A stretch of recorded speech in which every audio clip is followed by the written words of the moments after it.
Welcome to this amendment batch. This batch is for CA final students, CA final indirect taxes. It is exclusively for May 16 students. Here in this lecture, I am going to cover all amendments that have been made by Finance Act 2015 plus all amendments that have been made by issue of notifications or issue of circulars which has been issued from 1/5/2015 up to 30th October 2015.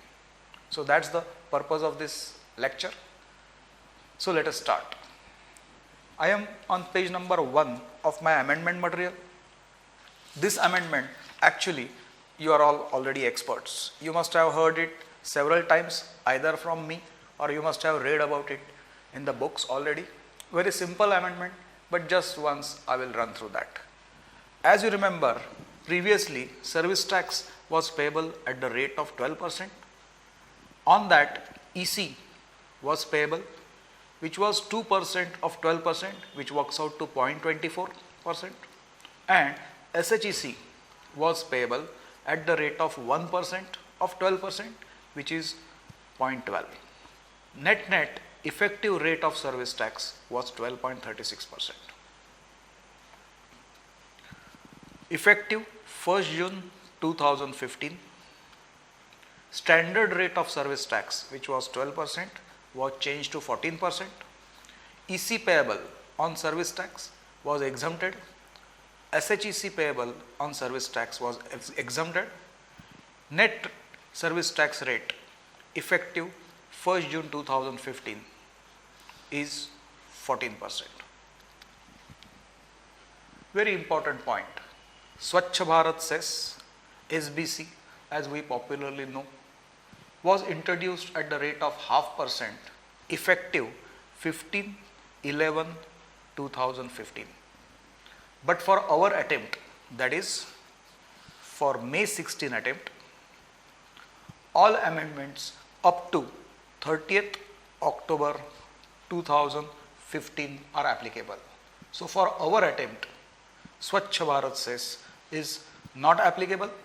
What I have written here on page number 1 is final for May 16 attempt. Service tax rate for May 16 attempt is 14%. Here on page number 1, I have reproduced charging section 66B for you. Only change that you can see is service tax rate is given as 14%. Also, I have given that amendment that EC and SHEC effective 1/6/2015 has been exempted. Please quickly run through page number 1.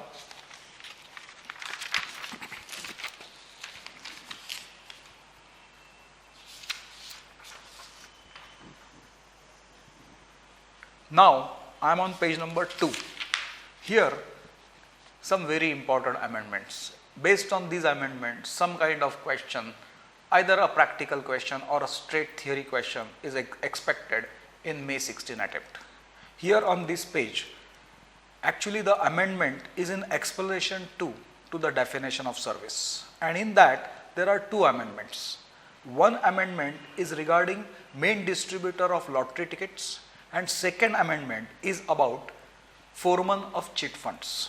On page 2 and 3, what I am doing is I am completing the amendments which are in relation to main distributor of lottery tickets, and on page number 4, what we are learning is the amendment which is in relation to foreman of chit funds. Having said that, let us start. Before that,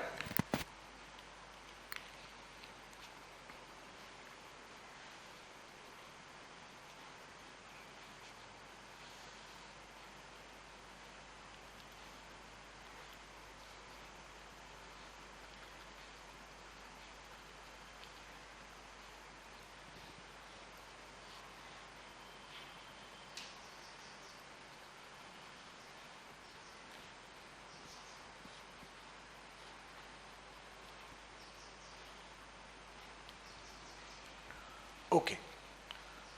Here we are going to talk about lottery business.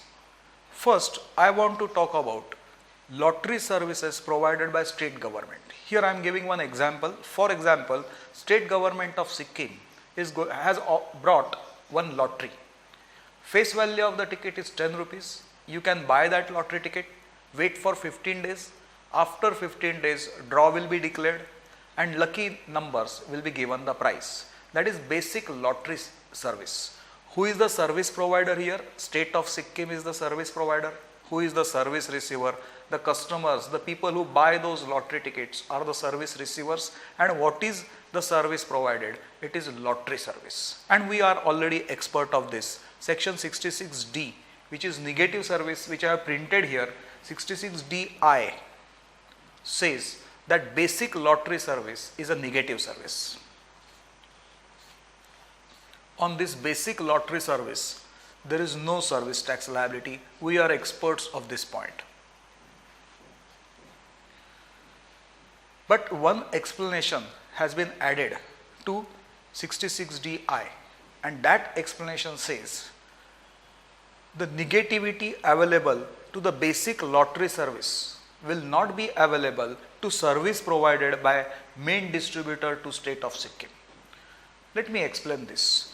State of Sikkim never sells the tickets directly to the customer. The tickets are sold to main distributor. Main distributors are going to help state of Sikkim selling their tickets, and for that they will be paid some commission. In turn, main distributors will give the tickets to the sub-distributors. Main distributors will give part of their commission to sub-distributors. In turn, it is the sub-distributors who will sell the tickets to the customer. Now, section 66DI, negative service, which says that basic lottery service is a negative service, in that one explanation has been added. I will read that explanation for you. Explanation. For the purpose of this clause, expression betting, gambling or lottery shall not include activity specified in explanation 2 to clause 44 of section 65B. What he is saying, that I know that basic lottery service is negative service, but that negativity will not be available to service provided by main distributor to state of Sikkim or by sub distributor to main distributor. I will repeat my point once again. I know that basic lottery service is negative service. Who said that? Section 66DI. But one explanation has been inserted here. It says that negativity available to the main service will not be available to service provided by main distributor to state of Sikkim.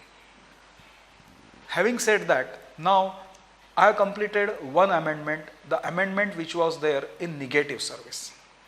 Also, definition of service has been amended. In that, explanation 2 has been substituted by Finance Act 2015. Now I want to explain you that. The point is very simple. Activity done by main distributor, whether it will be considered as service. That is the question we are trying to address. I will repeat. Activity done by main distributor for state of Sikkim, whether that activity will amount to service. One case, courts gave the decision. Court said that this activity will not amount to service because exclusion available to transaction in money will become available to this activity. As you know, definition of service we have learned thoroughly.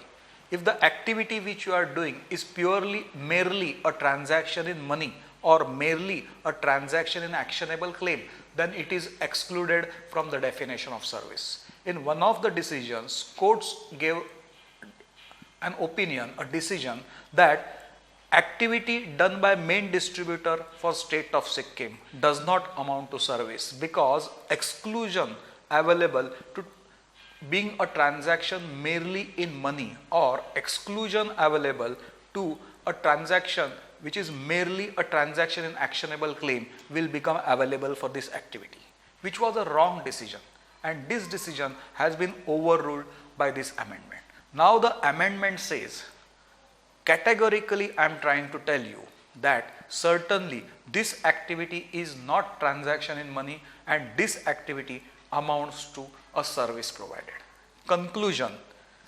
The activity done by main distributor for state of Sikkim. What is the activity he is doing? He is helping state of Sikkim to distribute the lottery tickets.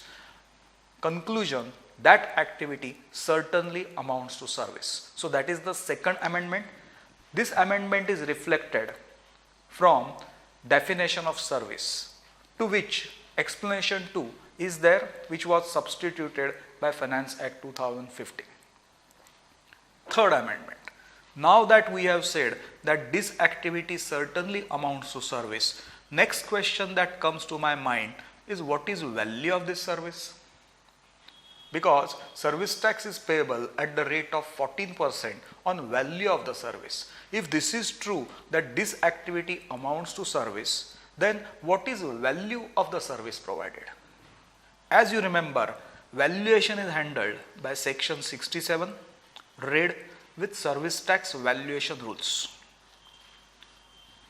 And that is the third amendment we are discussing. Here on page number 2, I have given section 67. To section 67, in the explanation, I see one amendment. What that explanation is telling you, let me explain you first. He says, do you want to find out value of taxable service provided by main distributor to state of Sikkim? Value is equal to any commission paid by state of Sikkim to main distributor, or any brokerage paid by state of Sikkim to the main distributor, or sometimes commission or brokerage may be offered as discount to face value of the ticket. For example, if ticket is worth 100 rupees, when main distributor sells that ticket, he gets ticket for 95 rupees. In other words, 5 rupees is discount offered to the face value of the ticket. Section 67, valuation section, in that one explanation has been inserted, and that explanation says what is value of service provided by main distributor to state of Sikkim, and the answer is any commission paid, any brokerage paid, or any discount offered to the face value of lottery ticket to the main distributor is the value of the ticket. Couple of questions have been now very well addressed. Whether activity done by main distributor for state of Sikkim, whether it amounts to service? Absolutely yes. Amendment in the definition of service. Second, what is value of the service provided? Value of the service provided is also given by amendment in valuation section. These are the amendments which I have discussed on page number 2. Once go through that so that I come to page number 3.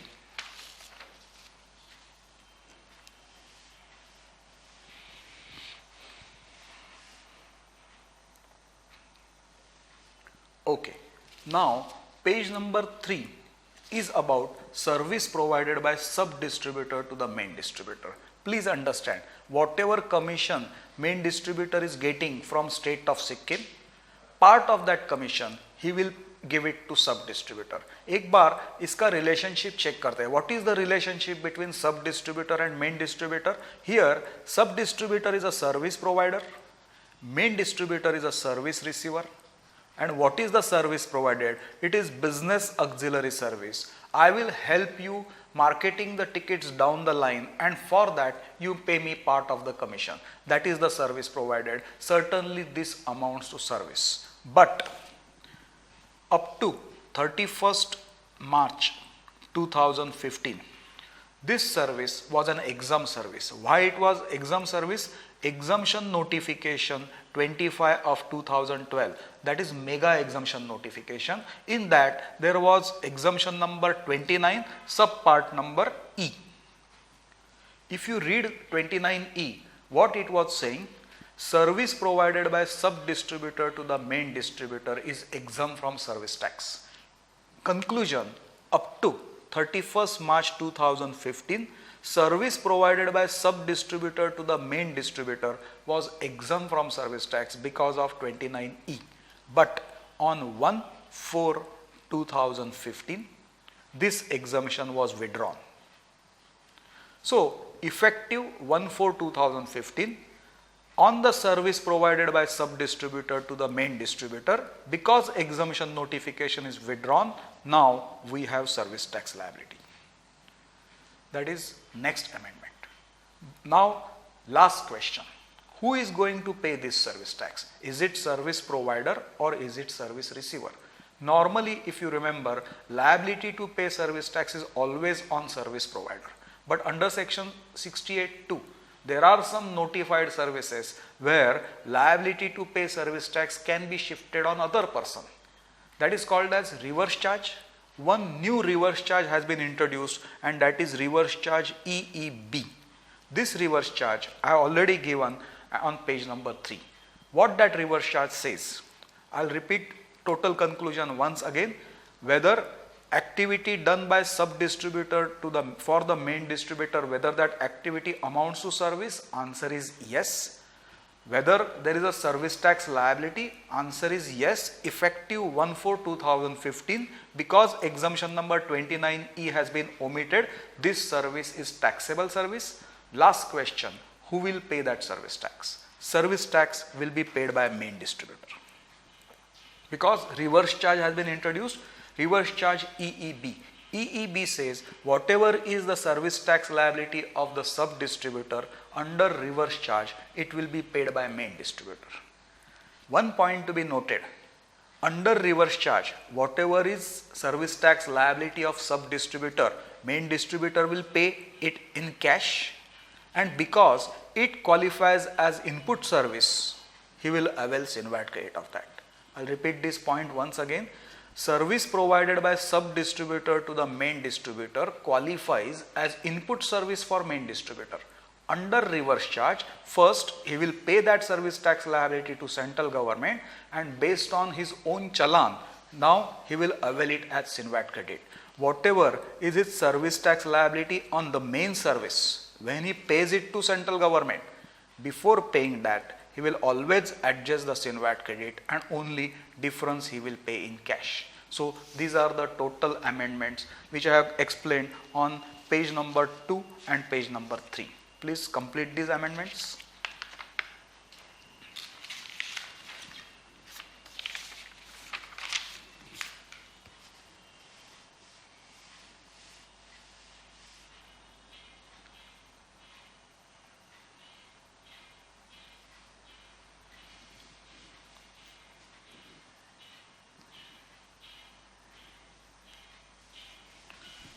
Now I am on page 4 of my amendment material, and this is also, एक बार पहले आपको relate कराता हूँ. Page number 2 पे definition of service है, उसमें explanation 2 जो substituted है उसका बी पोर्शन हम लोग पढ़ रहे हैं. This is an amendment in relation to services provided by foreman to the chit fund, and there is some amendment here. Let us understand that. This I have always explained in the class with the help of one example, but in the RTP which is issued for May 2016, examiner has also given you one example. Let me use that example so that your time is saved or you feel more comfortable when you read RTP. I am explaining you the example given in the RTP. For example, there are 10 people and there is Mr. A. We will call Mr. A a foreman. Mr. A logically is a man with muscle power. He knows how to extract money. People are afraid of him.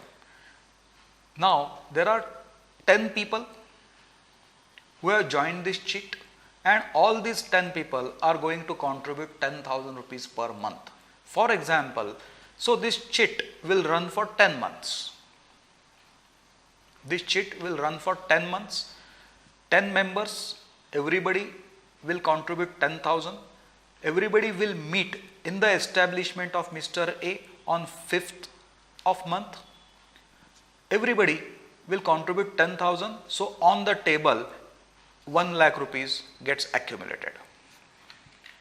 On 5th, the first month when the chit started, all 10 members have come to the premises of Mr. A. Mr. A is foreman.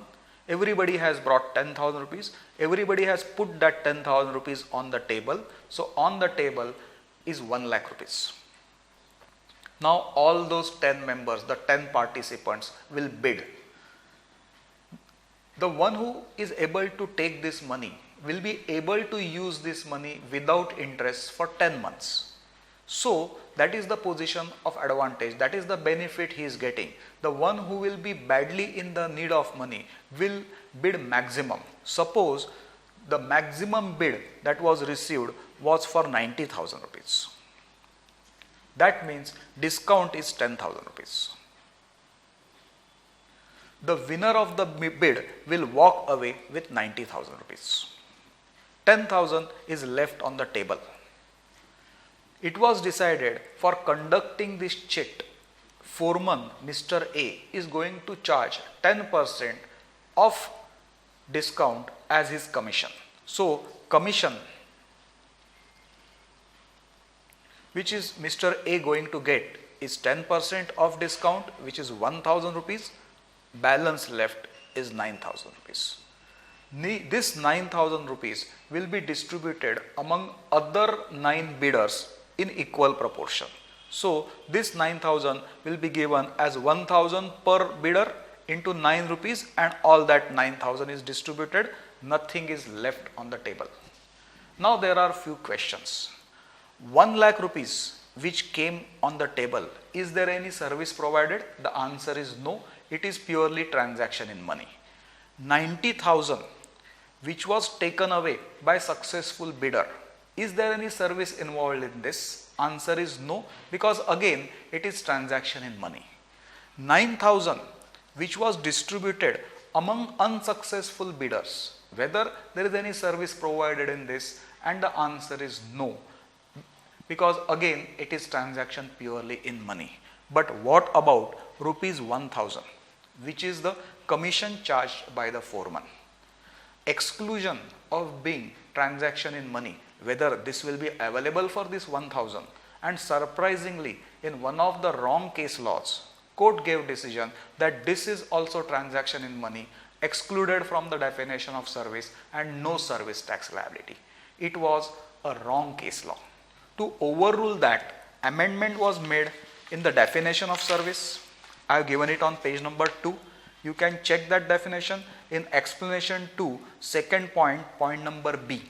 Point number B says, no doubt that Mr. A, the foreman, he has provided a service to the chit, and whatever commission he has received is the consideration, and it's a taxable service, and on this there is a service tax liability. Conclusion I will repeat once again. Activity done by the foreman for this chit, where as a commission he got rupees 1,000. Certainly that activity amounts to service, and on that there is a service tax liability. This is the amendment. Also, for foreman of a chit fund, abatement was available. If you remember, abatement is given by notification number 26 of 2012. In that there was one abatement, abatement number 8. This abatement has been now struck down. It is removed. Here on page number 4, I have given that 8 number abatement as it was before, but I have struck it down because it is no more applicable. So here there are 2 amendments. First amendment, certainly activity done by the foreman of the chit funds for the chit, where as a consideration he is getting some commission, certainly that activity amounts to service. Also, there is no abatement available. On full commission there will be service tax liability at the rate of 14%. Please complete page number 4. Page number 4 you have to read in conjunction with page number 2 about foreman. Now I am on page number 5 of my material, negative services. Here is first negative service, government. In that there are 3 amendments. First let me give you overview. 1, the word support service, which was replaced by any service, that is not applicable for us because applicable date is not yet notified. That is 1. Second, definition of government has been introduced by Finance Act 2015. We will have to understand that definition. Also, definition of local authority has been introduced by Finance Act 2015. We have to understand that definition. So in all there are 3 amendments, and because these definitions are new, maybe examiner asks you a straight question expecting you to define government or expecting you to define local authority. Okay, so having said that, now let us understand this page completely. First, if you remember, Finance Act 2015 has substituted the word support service by any service. But from what date this will come in force is yet not notified. Actually, for your kind information, date is notified. Date is notified to be April 1, 2016, which is not applicable for us. So, I am not going to talk about it. That may become applicable for November students attempt. But today, we are talking about only for May 2016, and for May 2016, we have to read it as support service and not as any service, because the date from which this substitution will take place is yet not notified. We read fourth item only as any service, only as support service. That is one amendment. Second, what do you mean by government? Because negative service section 66D(a) says any service provided by government or local authority is negative service other than the four. Basically, it says any service other than the four given below provided by government or provided by local authority are negative services. So, what do you mean by government? Let us try to define that, and the definition says government means central government and its department, state government and its department, union territories and its department. That is what you mean by government. Here, literal meaning, literal reading, there is a small defect. When you read it, you feel central government is not a government, but don't go by that. If you check the definition of government given in GST, which is going to come, that rectification they have done. It's a small mistake. We don't take it as it is. We know what do you mean by government. Government, central government is government. All central government departments are government. State government is government. All state government departments are government. Union territories is government, and all departments of union territories are also government. That's the definition of government which is introduced by Finance Act 2015. What do you mean by local authority? If it is village or if it is a village, it can be Grama Panchayat. If it's a small town, it can be a municipality. If it's a mega town, it can be a municipal corporation. If it's a town where civilians and army are, both of them have some kind of establishments, you will have cantonment board or you can have development board. That is what you call it as local authority. Here I will read that definition once for you. Panchayat, local authority means panchayat, municipality, municipal committee, cantonment board, regional council, development board or regional council. Please go through that definition. But because of this definition, one point I want to bring to your notice. Because this is newly introduced, maybe examiner checks your knowledge on this. First, let us try to remember what is written in section 66D(a). It says any service provided by government is negative service other than four. Which are the four? 1. Services provided by post department, which are in relation to speed post, parcel post, या agency services provided to non-government. Then services provided by port trust या airport trust authorities to vessels and aircraft. Services provided by government, which are in relation to transportation of goods and passenger. And the last one, support services provided by government to business entities. They are taxable. Otherwise, any service provided by government and local authorities are negative services. I have one question for you. Postal Department has provided service to state government of Maharashtra of speed post, whether taxable or negative. Answer, it is negative service. Second question, Postal Department has provided speed post service to Reliance Industries Limited, whether negative or taxable. The answer, it's a taxable service. Third question. Speed post service provided by postal department to municipal corporation of Greater Mumbai, whether it's a taxable or negative, and it is taxable service because यहाँ पे उसने लिखा है services by department of post by way of speed post, express parcel post, life insurance and agency services provided to persons other than government are only taxable. यहाँ पे उसने ये नहीं लिखा है provided to other than government and local authorities, ये लिखना वो भूल गया है. सो इसके कारण एक छोटा सा डिस्टॉर्शन है.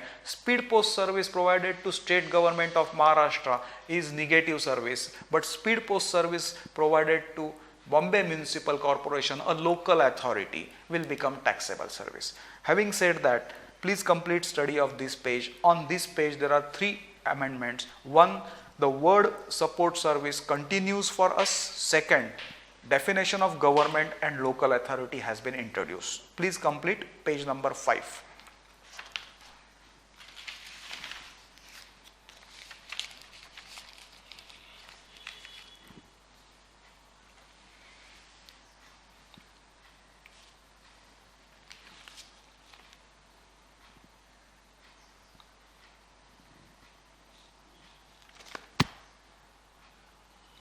Now, I am on page number 6. This is RBI मोटा मोटा हमने तो बहुत बार पढ़ लिया है, बट उसमें 66F में एक अमेंडमेंट है 2015 में, उसके कारण I have to drag this page here. Otherwise, all these amendments we are already experts of.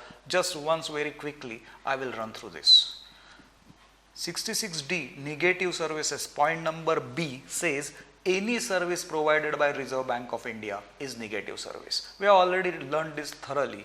Reserve Bank of India will normally provide banking and financial services. They will provide services to central government, state governments, banking industry, scheduled banks, cooperative banks, nationalized bank, private commercial bank, foreign banks, cooperative credit societies, non-banking finance companies and corporates. He says any service provided by Reserve Bank is a negative service. Always I have given this example in my discussion. I can drag it so much that even if RBI has excess immovable property and they have given it on rent, even negativity will be equally available because यहाँ पे उसने लिखा है any service provided by RBI is negative service. But is any service provided to RBI negative? Answer is no. As a chartered accountant, if RBI has appointed me for doing some valuation exercise and I have provided that service, and for that I have charged something, whether negativity will be available? Answer is no. So to present it diagrammatically, any service provided by RBI is negative service, but any service provider providing service to RBI, it will not be negative on the service charge. He will have to charge service tax, he will recover that amount from RBI, and then he will also pay it to central government. Conclusion, any service provided by RBI is negative service, but any service provided to RBI is taxable service. But to this, one exemption was issued in 2014, which we have already studied it last time. Exemption was like this: a service provider is from non-taxable territory and he has provided service to RBI and it is in relation to foreign exchange management. It is exempt from service tax. It is actually service provided to RBI, but subject to fulfillment of 3 conditions. What are the 3 conditions? Service provider is from outside India, service receiver is RBI, and service is in relation to management of foreign exchange. If these 3 conditions are satisfied, then because of exemption number 41, which I have already copy pasted here, there is no service tax liability. Also, why I took this for discussion today? Because if you remember section 66F, what is section 66F? Rules of interpretation.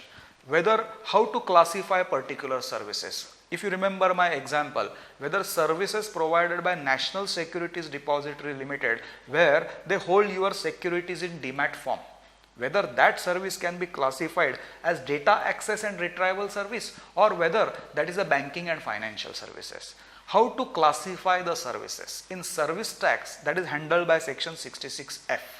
Section 66F 1 What section 66 F1 was saying?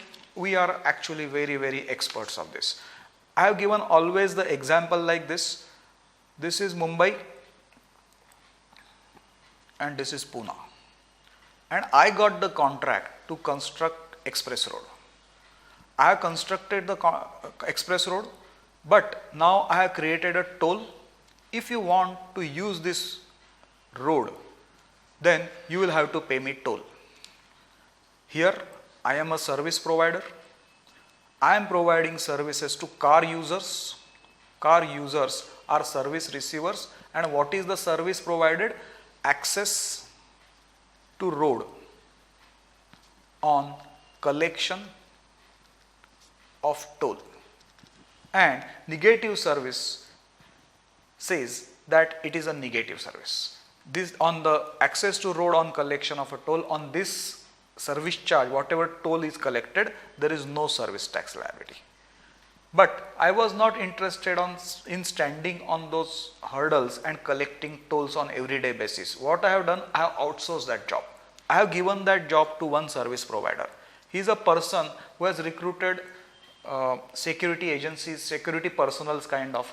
He will stand on the toll on daily basis. He will collect all the toll. Whatever the toll collected, 1% he will keep it as commission and 99% he will hand over to me.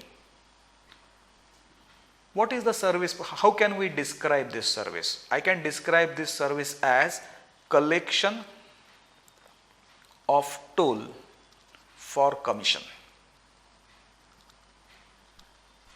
Section 66F1 says, please understand that this service and this service are different services. As a service provider, what you provide is your output service. But so as to provide output service, in turn, if you are taking some input services, they are different. This is different service. This can be classified as access to road on for collection of a toll, and this service is collection of a toll for commission, and this service are two different services. In other words, what he is trying to say, normally negativity or exemption available to main service will not be available to subsidiary service. In that section 66F1, they have inserted one illustrations. Actually, we are already experts of this illustration. I will read that illustration for you.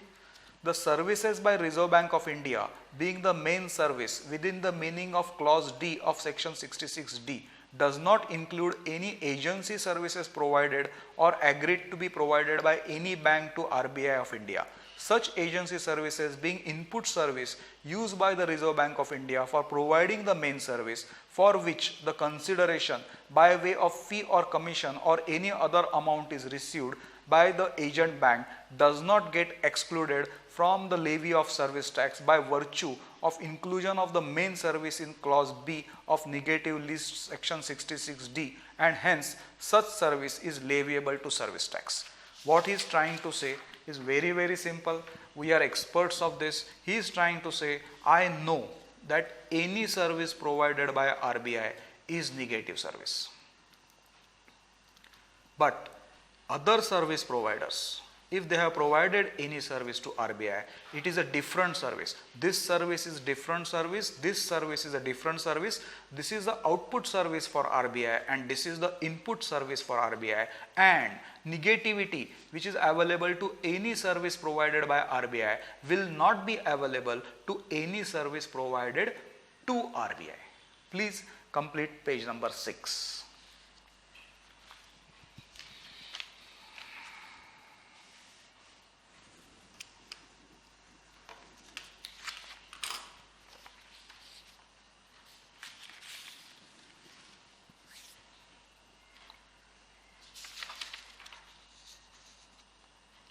Now, I am on page number 7.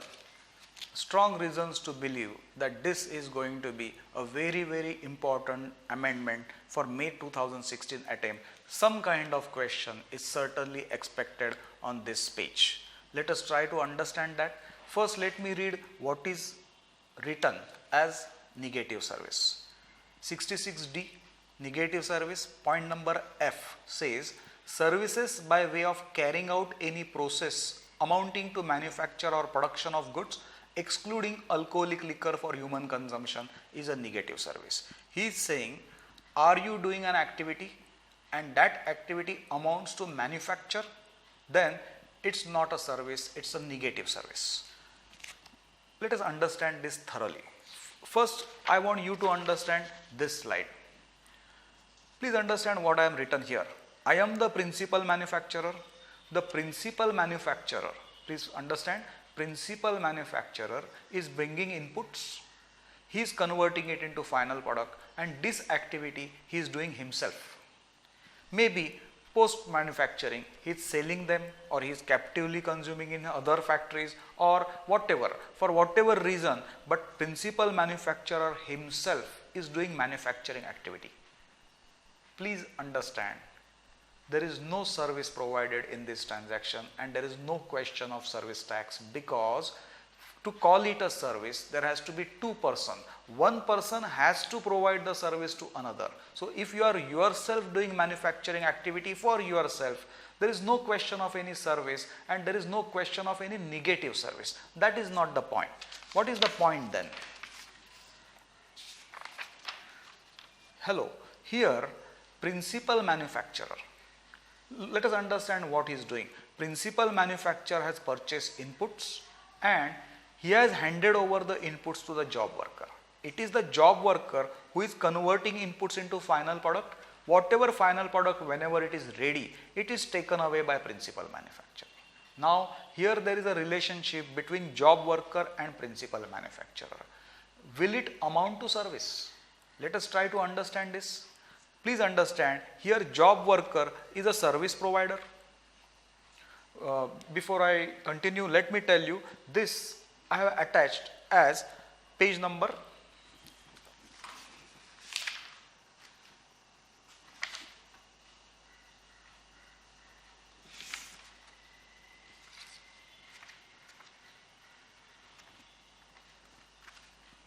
This I have attached as the last page in your amendment material.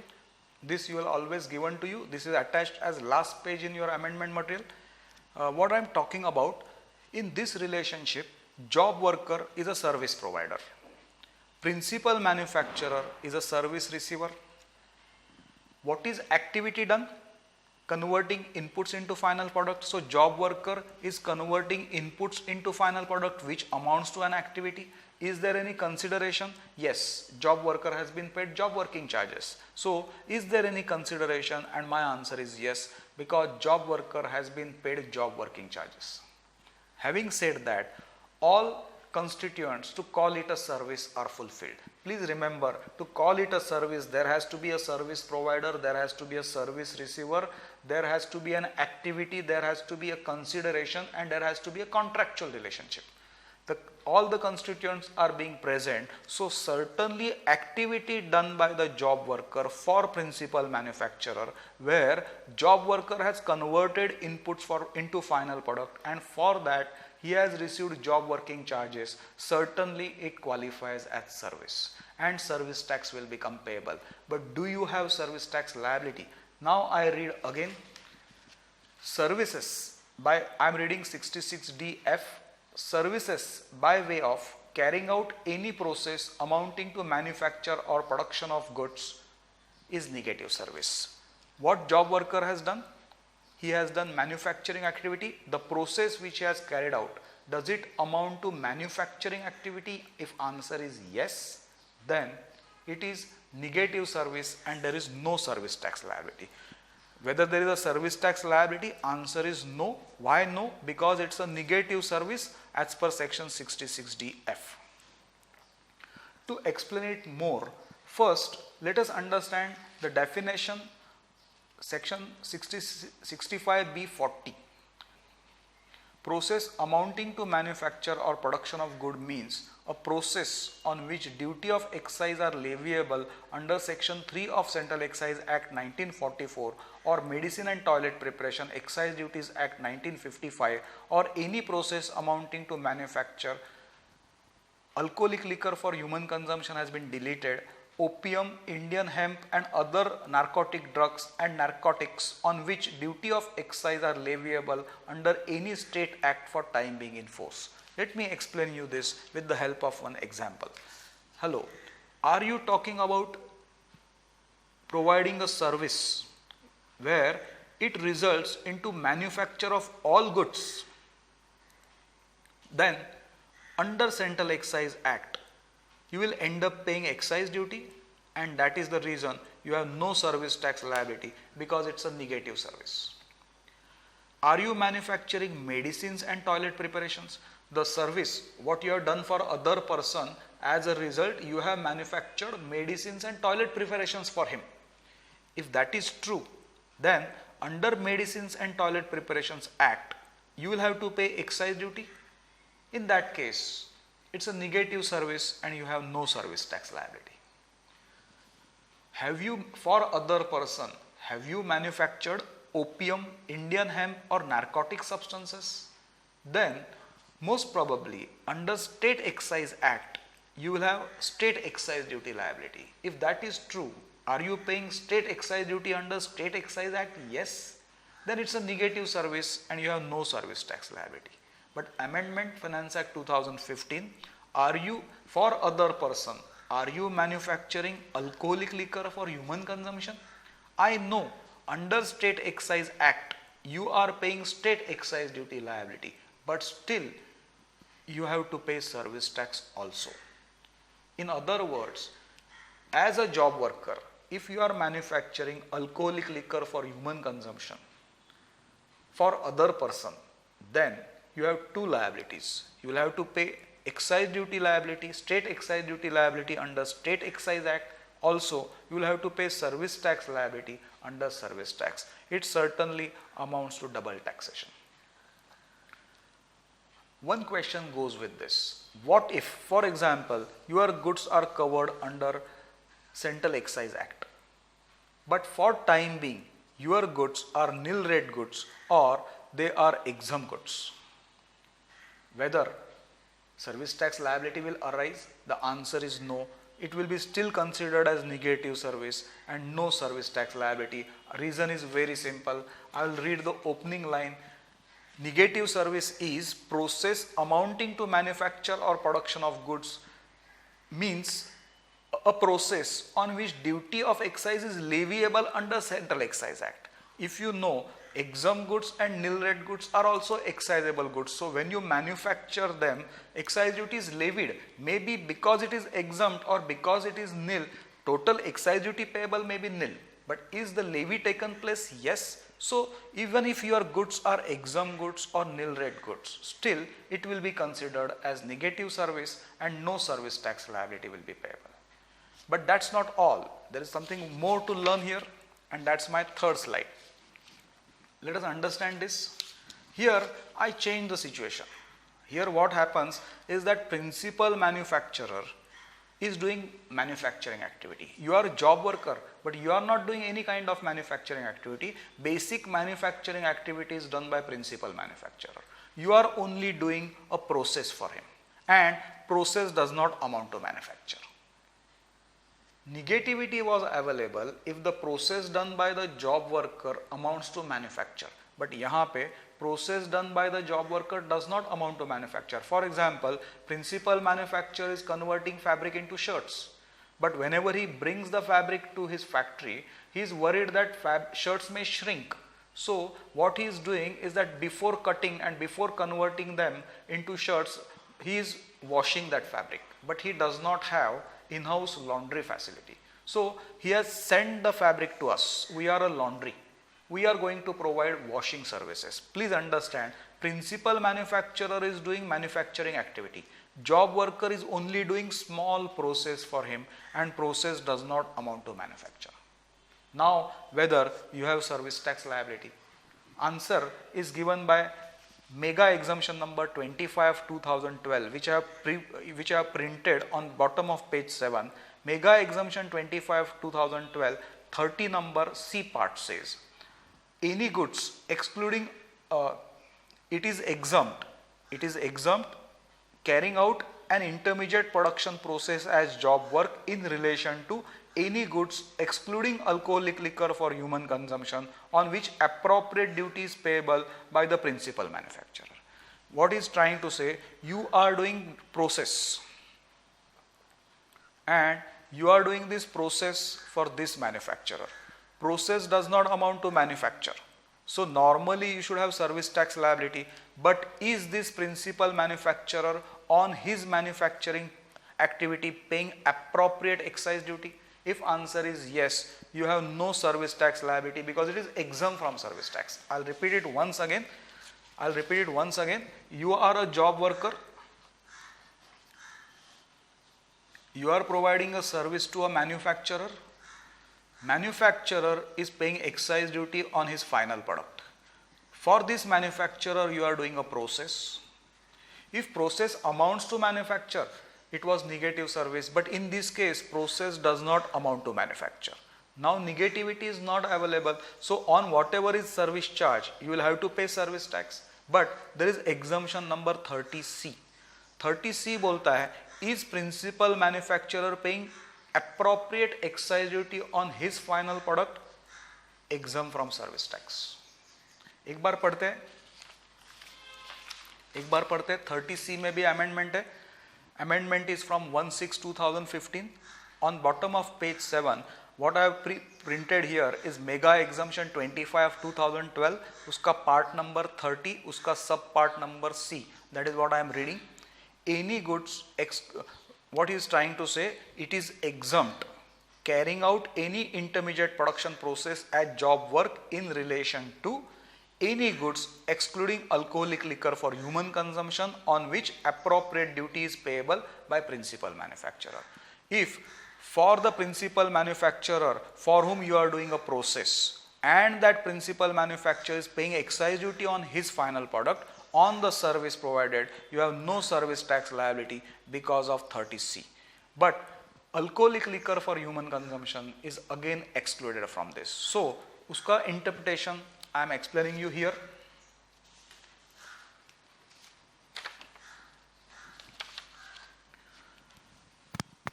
Are you a job worker? Are you doing a process? Process does not amount to manufacture, whether you have service tax liability. If it is principal manufacturer who is manufacturing all goods and he under Central Excise Act on his final product is paying excise duty, then you can provide him service without service tax because 30C exemption is available. The principal manufacturer for whom you are doing a process, he is manufacturing medicines and toilet preparations, and on his final product under Medicine and Toilet Preparations Act, he is paying excise duty. If that is true, on whatever service you have provided to him, there is no service tax liability because 30C is available to you. Principal manufacturer to whom you are providing a service, for whom you are doing a process, he is manufacturing opium, Indian hemp or narcotic substances, and on his final product under State Excise Act, he is paying excise duty, then whatever service you have provided to him, on that whatever service charge you have charged, on that there is no service tax liability because 30C is also available to you. But the last point, which is the point of difference, the principal manufacturer to whom you have provided a service where you have done a process for him and process does not amount to manufacturer, that manufacturer is manufacturing alcoholic liquor for human consumption, and on his final product under State Excise Act, he is paying excise duty. Still, on the services provided, you will charge service tax because 30C is not available to you. That is the amendment. This will also amount to double taxation. One point remains. I am talking about excise duty now. Suppose the activity done by the manufacturer to whom you are providing some service, for whom you are doing some process, that manufacturer is manufacturing all goods, but under Central Excise Act, because his final product is exempt or nil rate, he is not paying any excise duty. Whether 30C will be available, and answer is no, because appropriate duty means duty payable on manufacture or production under Central Act or State Act, but shall not include nil rate of duty or duty wholly exempt. So the principal manufacturer to whom you are providing the service, if his final product is exempt or nil rate, that means he is not paying excise duty, then exemption number 30C is not available. You will have to provide service, and on the service charge you will have to also charge service tax. Very important, little difficult to understand. I have already given this, all the pages which I have given here, I have attached them at the last of this amendment material. Have a look at it. Page number 7, mark it as most important and expected. Now I am on page number 8. One of the negative services, last time when we studied there were 17 negative services, but now it is reduced to 16 because one of the negative service has been made taxable, positive services. I am on page number 8. Admission to entertainment event or access to amusement facility was a negative service last time, but Amendment Finance Act 2015 effective 1st June 2015, the negativity is lost. It's a taxable service. What do you mean by entertainment event? I can give you some examples like movies, dance, music, award functions, pageants or sports events. They are the examples of entertainment event. So previously, if you are going to attend a musical concert of Sonu Nigam, it is to be held at Wankhede Stadium where entry fee was 1000 rupees. It was an entertainment event. So it was negative service, but now that negativity is lost. Entertainment event, admission to entertainment event ke liye whatever ticket on that service tax will become payable because entertainment is no more negative service. Also amusement facilities was a negative service. Maybe SL World, which is amusement park, maybe Water Kingdom, which is water park, stand alone rides in the mall like bungee jumping, or bowling alleys or gaming devices. They are the examples of amusement. Amusement was a negative service. So on entry ticket to SL World, suppose ticket cost 1000 rupees. On that 1000 rupees there was no service tax because admission to amusement facilities was a negative service. But Amendment Finance Act 2015 effective 1st June 2015, that negativity is lost. Suddenly it has become taxable. Obviously because of that 65B24 definition of entertainment has been deleted. Obviously Amendment 2015 definition 65B9 definition of amusement is also deleted. They are the two amendments, but simultaneously along with that some exemptions have been issued. Exemption number 45, we have to try and remember this. I am reading it out for you. Services by way of admission to museum, national park, wildlife sanctuary, tiger reserves and zoo is exempt from service tax. So for tiger reserves or zoo, if there is an entry ticket, for admission to zoo there is some ticket, it continues to be exempt service. Also number 47, services by way of right to admission to exhibition of cinematograph film. So movies, for watching a movie you will buy a ticket. It's an entertainment. No more it is negative, but fortunately it is exempt without limit. Here when we study 47, focus on the point number 1 and 2 are unlimited exemptions, but point number 3, exemption is subject to 500 rupees per person. First you focus on this point that exemption number 1 and 2 is unlimited, without any limit it is exemption. Point number 3 is exemption with the limit of 500 rupees per person. Having said that, let us read it once.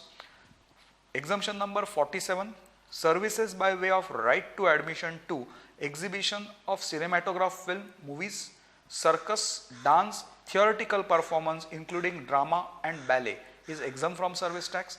Recognized sporting events is exempt from service tax, and award function, concerts, pageants, musical performance or any sporting event other than recognized sporting event where consideration for admission is not more than 500 per person. So for a musical performance, Sonu Nigam concert held at Mahalakshmi Racecourse, There are two types of tickets available. One is economy class, which is ticket costing 400 rupees. One is special class, where ticket costing 2000 rupees. Economy class will be exempt because if for the entertainment admission amount charged per person is less than 500 rupees, then is not more than 500, up to 500 rupees it is exempt, so 400 rupees will become exempt, but 2000 rupees will become taxable. The question is, if the ticket is worth 2000 rupees, whether service tax will become payable on full 2000 rupees or on 1500 rupees, the answer is on full 2000 rupees. The exemption is applicable only if ticket charge for admission is up to 500 rupees. If it is 501, on full 501 you will have to pay service tax. Also, please understand one key focal point you can understand in this.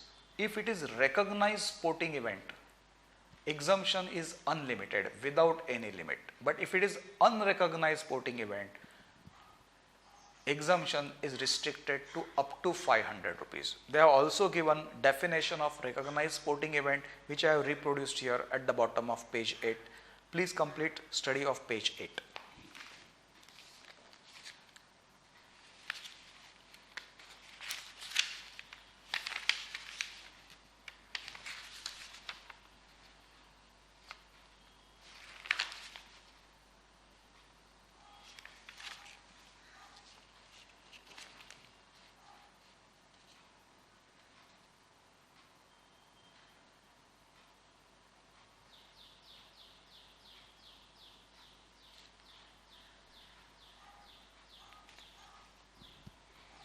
Now I am on page number 9. This is a fact-based notification which we never covered in our classroom, because normally these kind of notifications are very specific to related to a specific activity which will become important only for that attempt. So once I will read it for you. It is given on page number 9. Services provided under Power System Development Fund scheme of Ministry of Power exempted from service tax. Exemption from service tax has been granted to taxable services provided under Power System Development Fund scheme of Ministry of Power by way of A. Regasification of liquefied natural gases imported by the Gas Authority of India Limited. B. Transportation of the incremental regasified liquefied natural gas to specified power generating companies or plants subject to fulfillment of certain conditions prescribed in the exemption notification. However, the exemption shall not be available if such RLNG and LNG are used for generation of electrical energy by captive generation of plant as defined under so and so act. Try to remember these words. This exemption very difficult to explain logically. We have to try and remember it as it is.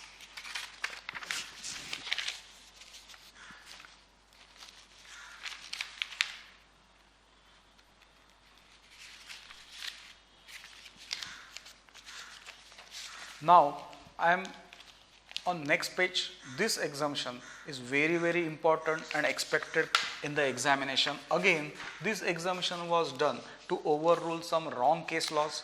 Those wrong case laws, when they came in our case law book, in the next attempt immediately following, the questions have come. After the amendment, now the questions are expected. Please let us understand, this is going to be very important and sure and certainly expected question for May 2016 attempt. This amendment is spread over 2 pages, page number 10 and page number 11. Let us understand this. Before we understand this, एक बार हमने जो class में पढ़ा था उसको मैं एक बार revise करता हूँ. I am talking about rule 5A of central excise of service tax valuation rules. If you remember, मेरा एक example था favorite. A chartered accountant has provided service to a client. It was an outstation audit, and look at the invoice. Service charge 1 lakh rupees and service tax and out of pocket expenses 37,000. Total is 1,37,000. Let me explain. Chartered accountant was to travel by train. They were going to stay in a hotel. Audit was going to continue for a week's time. For hotel accommodation was required. Hotel bill is there. Then food bill is there. Then local conveyance is there. Hotel से factory में जाने का है audit के लिए daily basis. Eight the end of the day factory से hotel में वापस आने का है. कुछ लोकल कन्वेंसेस भी है. All actual expenses of railway tickets, hotel bill, food bill and local conveyance on actual basis have been charged. That is what it was decided. Whatever expenses will incur so as to provide you the service will charge you separately and you will have to reimburse. 1 lakh plus 37,000, 1 lakh 37,000. Now, if this is true, then what is value of taxable service?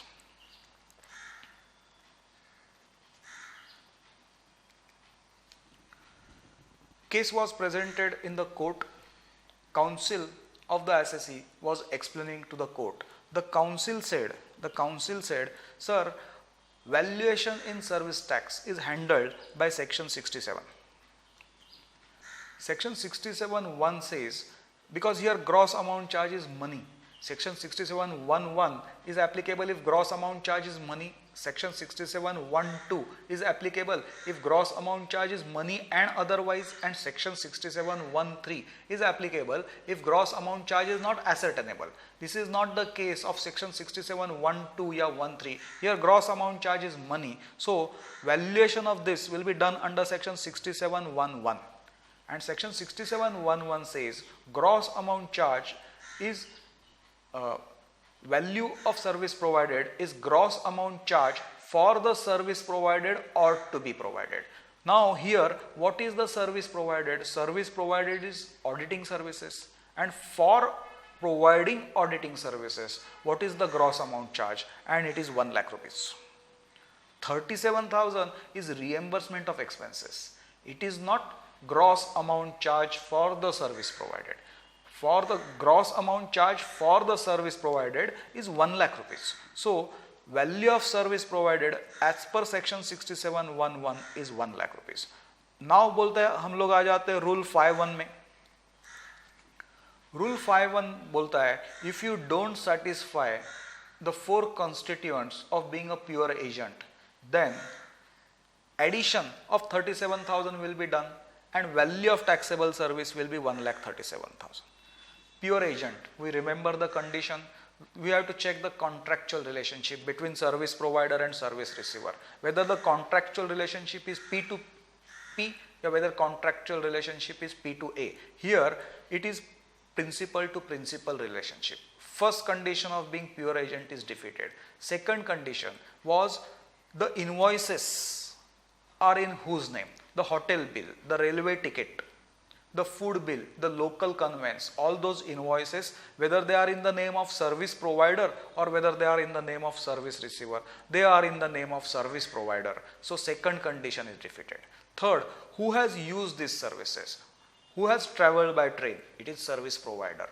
Who has stayed in the hotel? It is service provider. Who has eaten that food? It is service provider. So use of this services constituting this 37,000 was by service provider. Last, whether actual amount is charged. Maybe that condition is satisfied, but other 3 conditions are not satisfied. Concept of pure agent says you are a pure agent if all the 4 conditions are cumulatively satisfied. Because chartered accountant has not satisfied those conditions, he is not pure agent, and in that case rule 5(1) of valuation rule says you will not get exclusion of 37,000, you will get inclusion of 37,000 and value of taxable service will be 1 lakh 37,000. Now the council says there is a contradiction between section and the rule. Section says value is 1 lakh, rule says value is 1 lakh 37,000. When there is a contradiction between section and the rule, section will prevail over the rule. So value of taxable service is 1 lakh rupees. Surprisingly, courts accepted this decision, and in the intercontinental case law, court gave the decision that value of taxable service is 1 lakh rupees. That was a U-turn in the way we understand valuation. To overrule that case law, amendment was done in section 67. That amendment I have given on page number 10. I am reading that amendment for you. Section 67, In that there is one explanation, in that there is one amendment. Consideration includes point number 2, any reimbursable expenditure or cost incurred by the service provider and charged in the course of providing or agreeing to provide a taxable service. Now section 6711 also gives the answer 1,37,000, because section 6711 read with explanation says if any amount has been charged which has been reimbursed, I will read it, any reimbursable expenditure or cost incurred by the service provider. Service provider has incurred certain expenses and via invoice if they have been reimbursed, then they certainly should get included in the value of taxable service provided.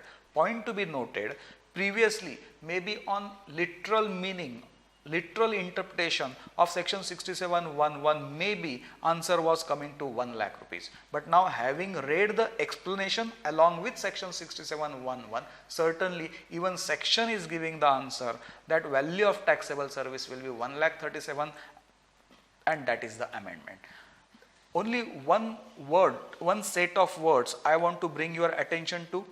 In this amendment, why is saying the last word, except in such circumstances and subject to such conditions as may be prescribed? What is the meaning of these words?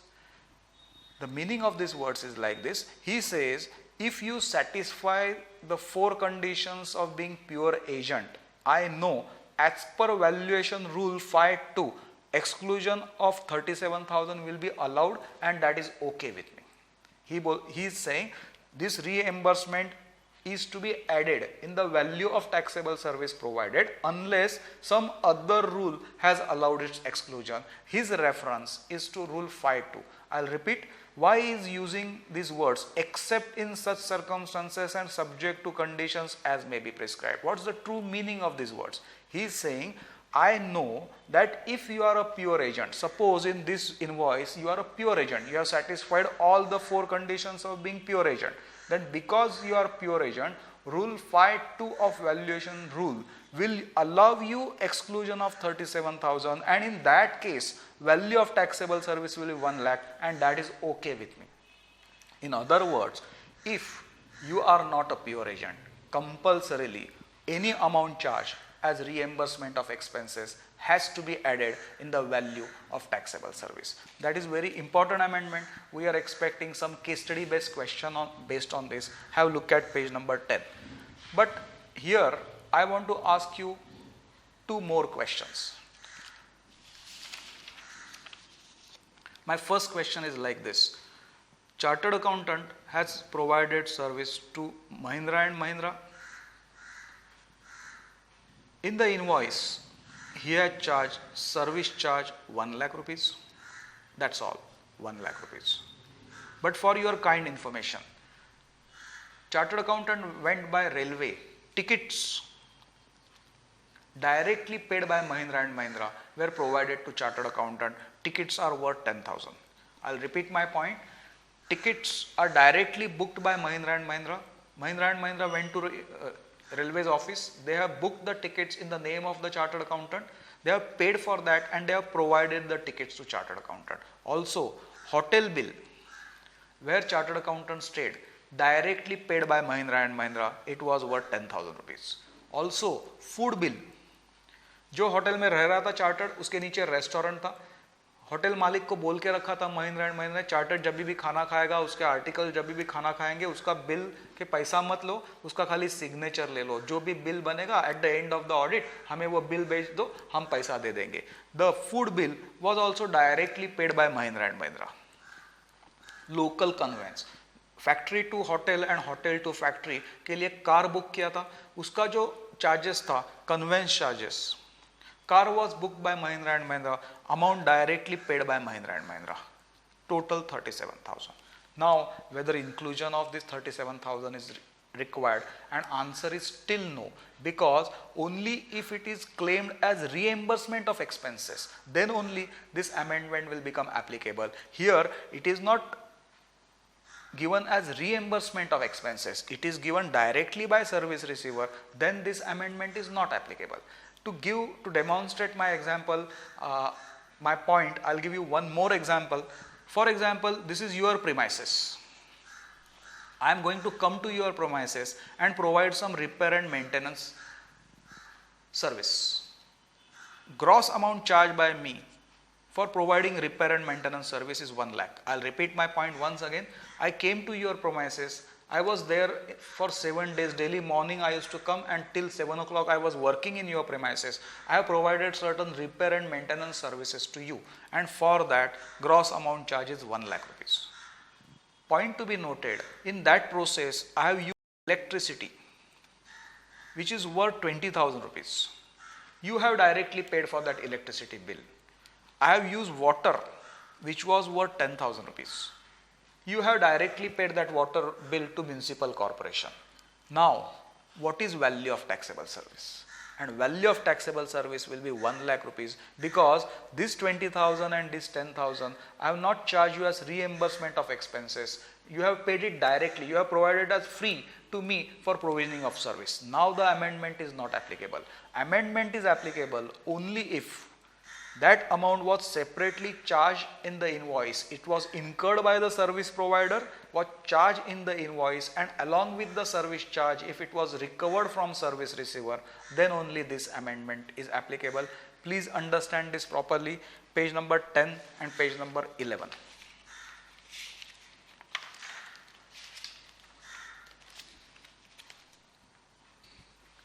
Okay. Now I am on page number 12 and page number 13. Page number 12 and 13 is regarding GTA. Page number 12 and page number 13 is regarding GTA.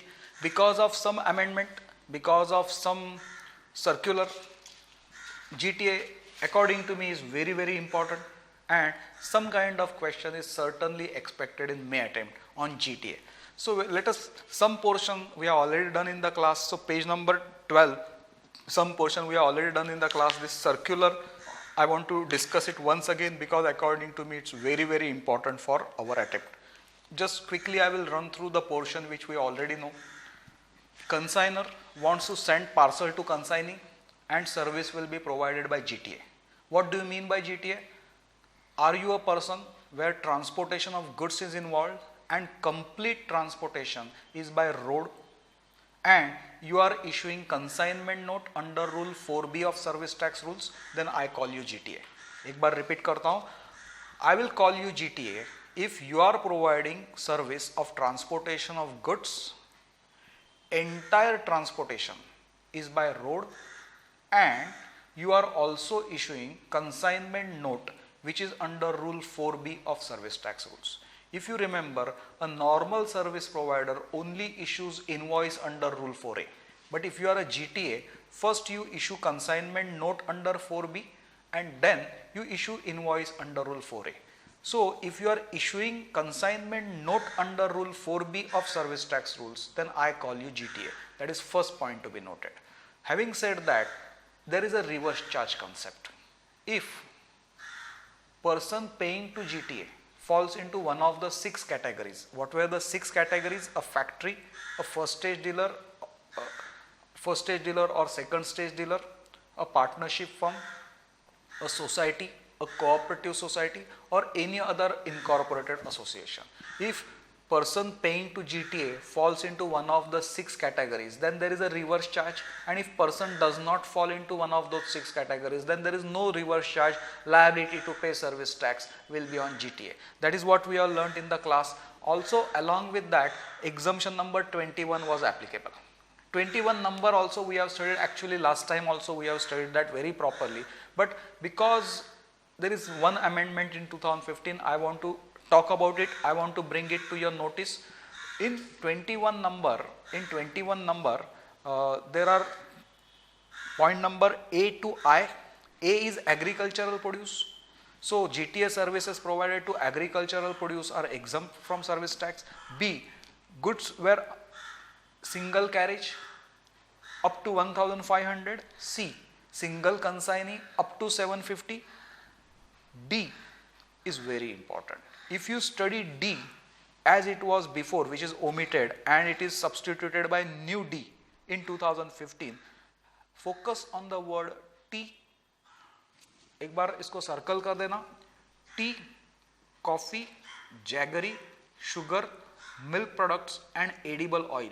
If you see, up to 2014 it was exempt, and now suddenly they are not appearing in the exemption, so they have become taxable. Examiner may test your knowledge on this. So GTA has provided service for transportation of sugar, exempt or taxable. Now it is taxable, effective from 1/4/2015. So tea, coffee, jaggery, sugar, milk products and edible oil, GTA service providing for these products was exempt, but now it is no more exempt, it is taxable. ये एक point I wanted to bring to your notice. Organic manure we have already understood along with the agriculture services. Cotton, gin and belt also we have understood. Newspaper, magazines etc. that everything we have understood very well. 21 numbers में amendments है, एक बार जबरदस्त focus के साथ उसको पढ़ने की कोशिश करना. Try to remember that tea, coffee, jaggery, sugar, milk products and edible oil are no more exempt, they have become taxable. One more amendment, abatement percentage which was 75-25 has been changed to 70-30. That is another amendment we have to remember for GTA. Because there are so many amendments, I feel GTA becomes important. Previously there was abatement available of 75%, now abatement has been reduced to 70%. So now abatement 70%, taxable 30%. Abatement will be subject to condition of denial of all sin VAT credits. That is okay. And now there is one circular on page number 13. I want to explain you that circular. I want to explain you with the help of one example. First, in this circular again he has explained you what do you mean by GTA, and he says I will call you GTA if you are providing service of transportation of goods and 100% of the transportation is by road. First condition, and you are issuing consignment note under rule 4B of service tax rules. If these two conditions are cumulatively satisfied, I call you GTA. Where it is written? It is written here at the bottom of page 13 in point number 5. एक बार ये पहले पढ़ लेना कि GTA का मतलब क्या है. This can be a question in the example. What do you mean by GTA? Because it is important, I will repeat for last time. I will call you a GTA if you are providing service of transportation of goods. 100% of transportation involved is by road, and you are issuing consignment note under rule 4B of service tax rules, then I call you GTA. That is one question expected. Second, please understand what happened.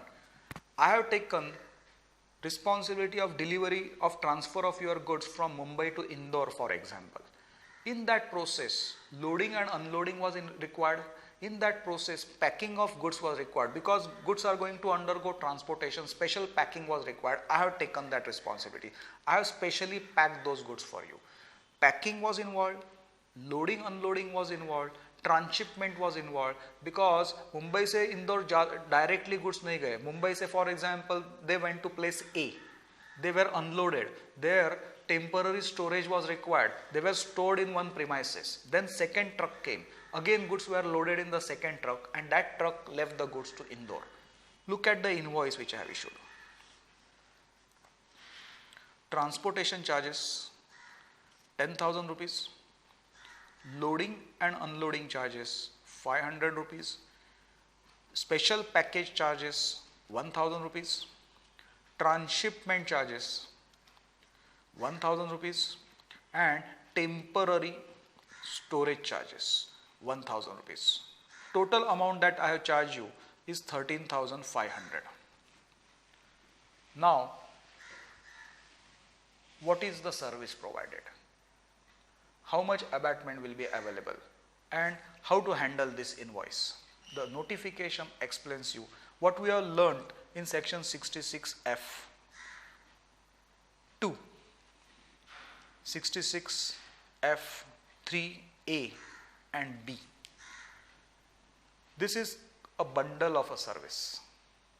This is natural bundle, because there will be many GTAs who will provide this kind of a service.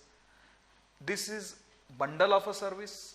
This is natural bundle. What do you mean by natural bundle? Natural bundle means that bundle which in ordinary course of business will be offered by many service provider, and also if you look at it from think about it from service receiver's point of view, as a normal service receiver, when you will expect this service, you will expect this bundle. If these conditions are satisfied, we will call it a natural bundle. So I am very sure that this is a bundle of a service. First point noted. Second point, I am very sure that it's a natural bundle. If it is a natural bundle, what is essential characteristics of this service? Is essential characteristic loading and unloading? No. Is it packing, transshipment, temporary storage? No. Essential characteristics of this is GTA service. So this full invoice will be classified as GTA service. So service provided is GTA, value is 13,500, abatement 70%, and abatement will be available on full 13,500. We will not try to distinguish this as separate services and give differential treatment to individual items. This total service, based on the principles of natural bundling, based on the principles of essential characteristics, specific description, this will be considered as GTA service, and on full value abatement will become available of 70%. That is what the circular is trying to explain. Two questions are expected. What do you mean by GTA service? Second, a practical question like this, examiner will ask you whether this is a GTA service and what is the value of service provided and what should be the abatement available and what is service tax liability. Please go through this circular, which is on page number 13.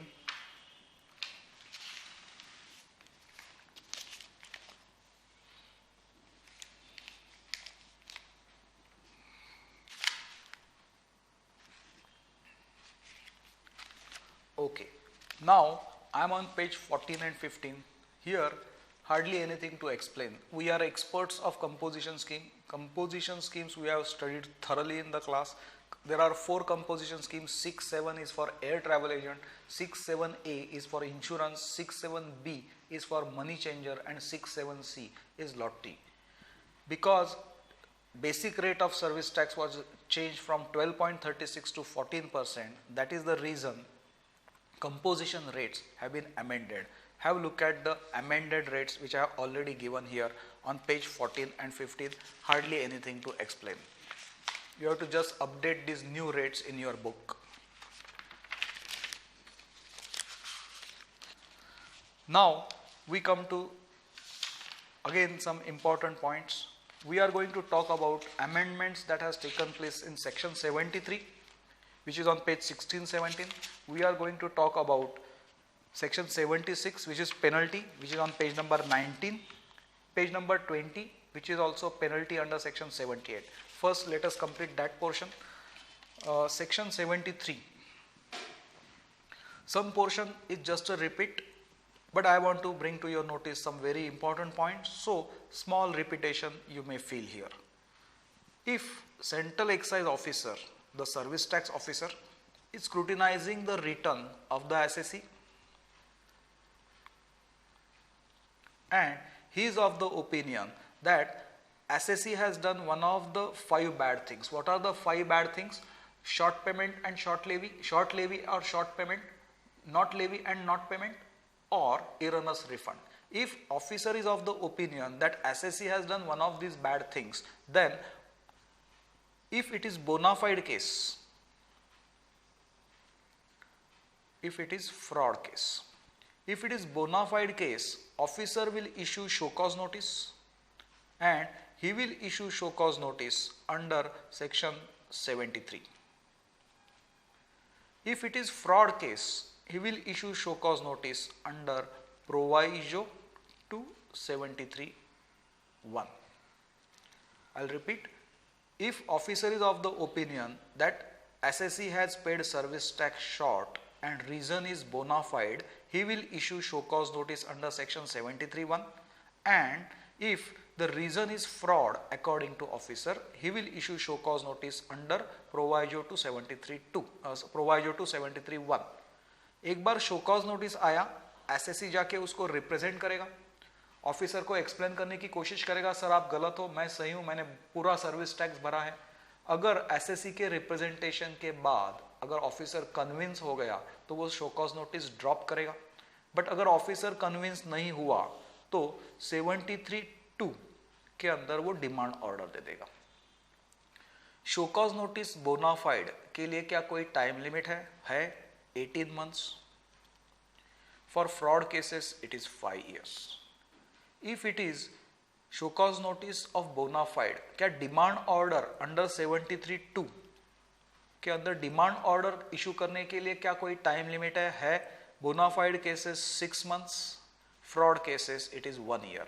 ये कहां पे लिखा है, ये कहां पे लिखा है, ये लिखा है पेज नंबर 18, 73(4)(b जो कि अमेंडमेंट 2014 है।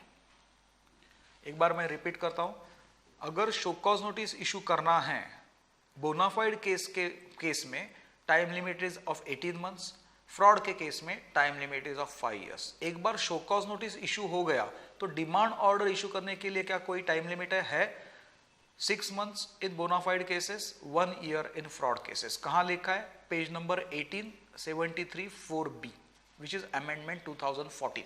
यहां पे वो लिखा हुआ है, एक बार देख लो पोर्शन।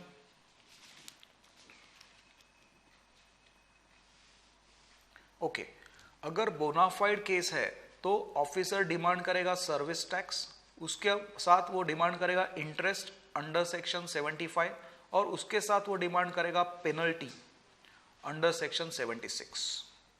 अगर short payment is by reason of fraud, officer demand करेगा service tax, interest under section 75 and penalty under section 78।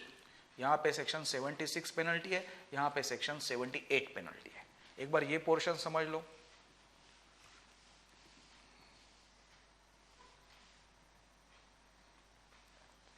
Now ये चार्ट को तो स्टडी करते ही है, but before that page number 16, 1616 I want to explain you 73(1)(b, 73(1)(b। Similar type of amendment we have also studied in excise, which we have studied in exercise in rule 8(4) of central excise rule. Forget it, I will talk about it here. 73(1)(b बोलता है, you are a service provider, you have provided a service, you have calculated your service tax liability, and under return that you have filed, you have also declared your service tax liability. But for some reason or other, you have defaulted on your service tax liability.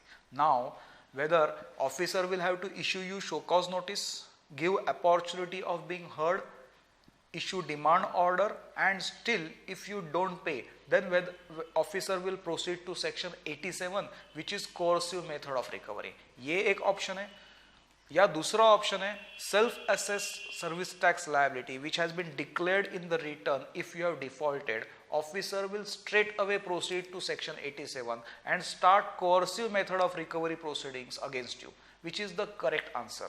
The second is the correct answer. Amendment बोल रहा है if it is self assess service tax liability which you have declared in the return and you have defaulted, officer need not issue you show cause notice, demand order, वो सब procedure करने का कोई जरूरत नहीं है। सीधा सीधा ऑफिसर सेक्शन 87 में प्रोसीड करेगा और आपके साथ coercive method of recovery, arm twisting method of recovery का प्रोसीडिंग चालू कर देगा। 1B अमेंडमेंट फाइनेंस एक्ट 2015, एक बार उसको पढ़ लो।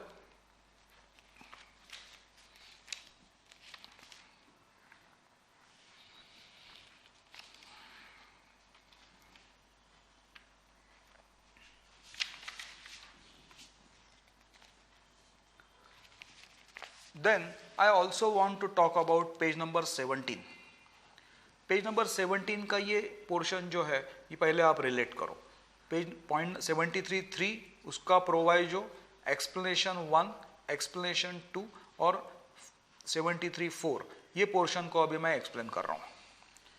यहाँ पे कोई अमेंडमेंट नहीं है, बट क्यों एक्सप्लेन कर रहा हूँ, क्योंकि 4A डिलीटेड है। 4A क्यों डिलीट हुआ और क्या डिलीट हुआ है वो एक्सप्लेन करने के लिए पहले मेरे को आपको ये समझाना पड़ेगा कि ये क्या था।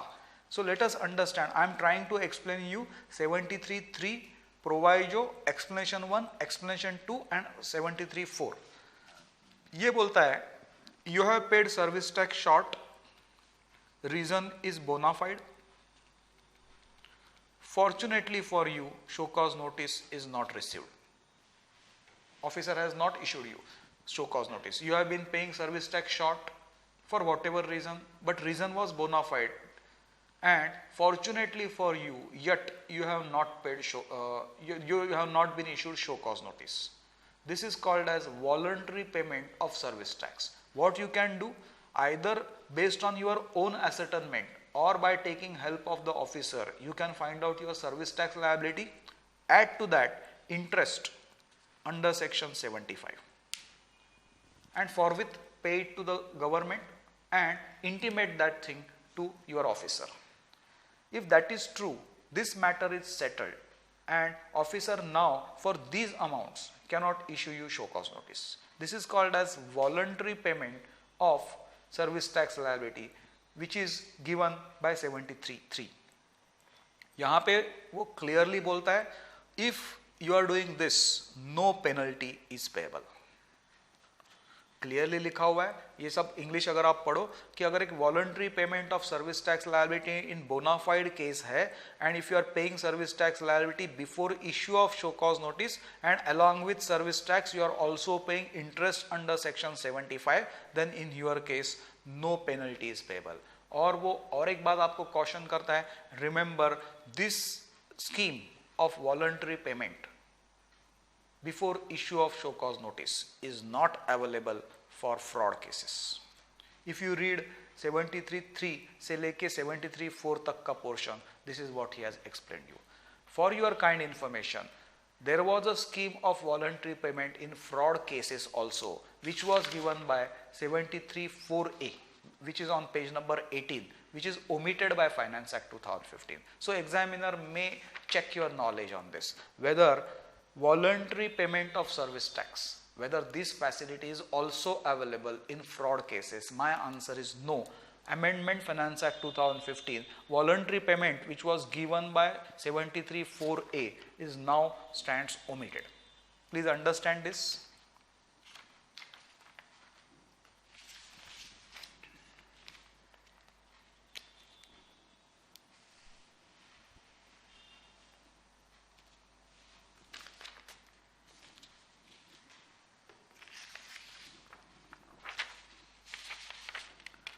Having said that, now I explain you penalty under section 76 as amended. उसका इंटरप्रिटेशन सीधा मैं आपको एक्सप्लेन कर रहा हूँ, और ये पेज मैंने एनेक्शर करके दिया है आपको मटेरियल में. Section 76 is talking about short payment of service tax, but reason is bona fide. Then basically section बोलता है basic penalty is 10%. What is trying to tell you? If you are paying service tax short, reason is bona fide, and now you are paying your service tax, it will be payable along with interest under section 75 and penalty under section 76, and penalty is 10% of your service tax liability. But service tax along with interest is paid before issue of show cause notice. No penalty is payable. If it is paid within 30 days of show cause notice, no penalty is payable. If it is paid within 30 days of demand order, 25% of the penalty is payable, and that's it. That they are the only options. So before issue of show cause notice, bona fide cases, if service tax is paid, no penalty is payable. Within 30 days of show cause notice, if it is paid, no penalty is payable. After demand order, if you are paying, it will be 25%, which is 25% of 10%, which works out to around 2.5%. But after demand order, if you are not paying within 30 days, maybe because you are going in appeal, now choice of reduction is gone. Whenever you pay, you will have to pay 10%. That is what section 76 is saying. Have a look at section 76. I have explained you 76(1).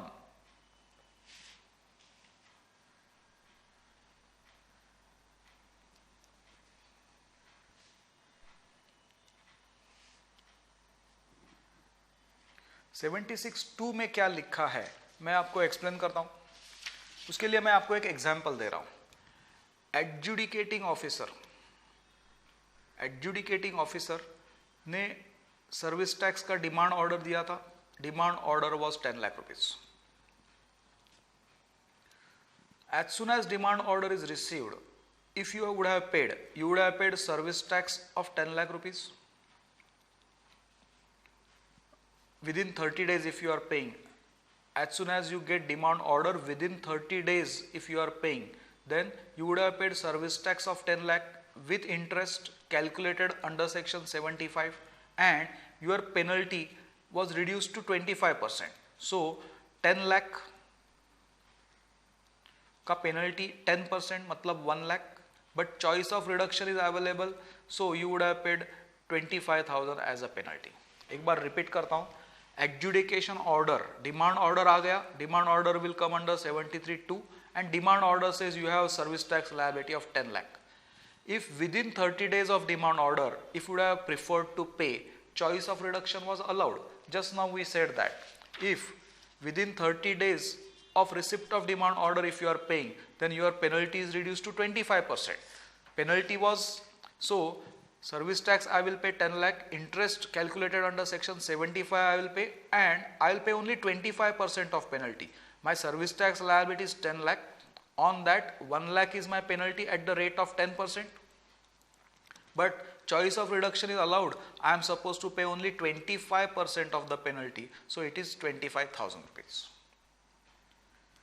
But I never paid that and I went to Commissioner Appeals. Commissioner Appeal gave order and he said my service tax liability is 15 lakh.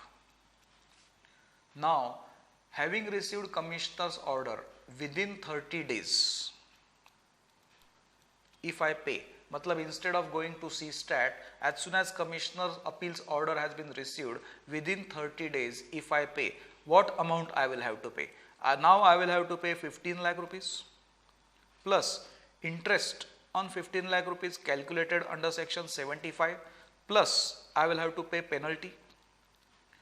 As far as 10 lakh rupees is concerned, choice the original demand, as far as 10 lakh rupees is concerned, choice of reduction is gone. 10 lakh rupees ka I will have to pay 10% penalty equal to 1 lakh rupees.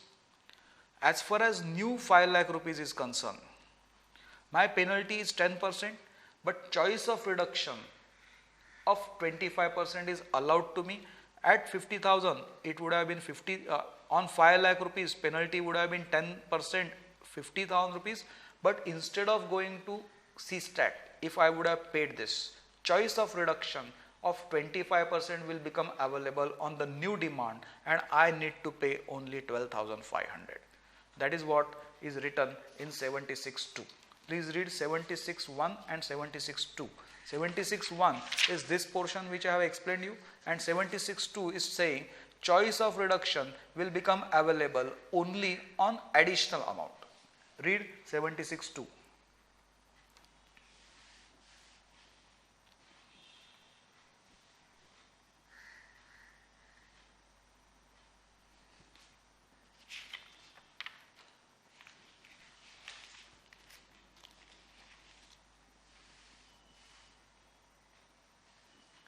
Now I want to explain you section 78 penalty, which again is in that chart only. I am reading it for you. Have you paid service tax short? Reason is fraud. Then basic penalty payable by you is 100%. But choice of reduction is available. If you are paying short paid service tax before issue of show cause notice, penalty will be reduced to 15%. If you are paying it within 30 days of show cause notice, penalty is reduced to 15%. If you are paying within 30 days of getting demand order, penalty is reduced to 25%. After that, if you pay, 100% of service tax will become payable as penalty. That is what is written in section 78. Read section 78. Strongly advised. एक बार मेरे slide के ऊपर focus करो. Page number 20, 78(1) you have to read. But उसका जो first proviso है वो transitional proviso है. You can ignore that. Also explanation is transitional provision, you can also ignore that. These two things you can ignore, other portion you can read it very well. Page number 20, section 78 penalty. The crux of that penalty, I have already given it to you as an annexure.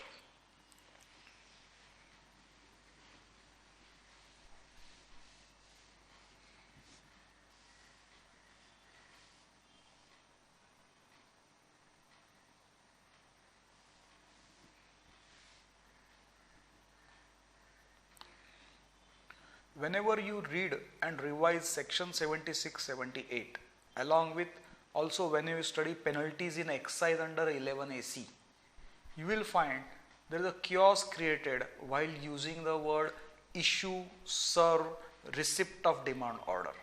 Total chaos. Drafting में बहुत problem है, कभी कभी वो use करता है word issue of show cause notice, कभी कभी वो इशू करता है सर्व, कभी कभी वो इशू वर्ड को यूज किया है receipt of demand order. ICAI has already raise this query. You know, before the budget, all the bodies like ICAI, they give recommendation to CBC.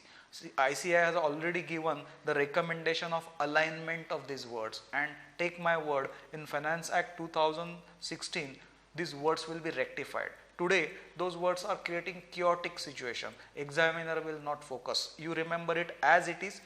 Show cause within 30 days of show cause notice. Don't get into the intricacies of the word like issue or serve, etc. As far as 76, 78 and 11 AC is concerned, for May 16 attempt, I am hopeful that examiner will not focus on the words like issue, serve, receipt of demand order, etc. We have to remember it as it is. For example, section 76, before issue of show cause notice, no penalty. Within 30 days, before show cause notice 30 days, before show cause notice no penalty. Within 30 days of show cause notice no penalty. Within 30 days of demand order 25% penalty. You remember it as much. Don't focus on the words like issue, serve, receipt of demand order. They will create a chaos. Please complete page number 19 and page number 20. Very quickly, I will run through page number 21. Section 80 was omitted. Section 80 is omitted by Finance Act 2015. Previously, if short payment was by reason of innocent, bona fide reasons, then Section 80 was giving discretionary power to the officer to waive off certain penalties. That section is omitted. Now, waiver of penalties is not there in service tax. Section 80 is omitted.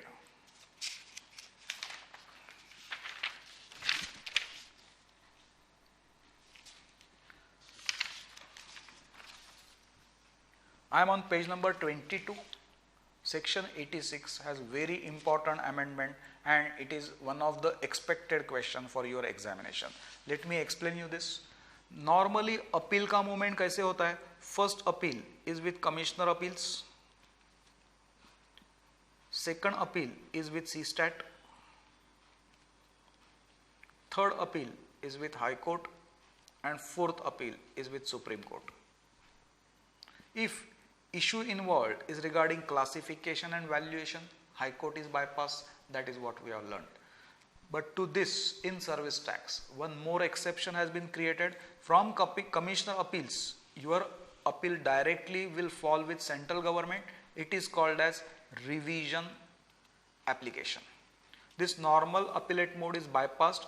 From commissioner appeal, you can make direct revision application to central government. This is given under section 35EE of Central Excise Act.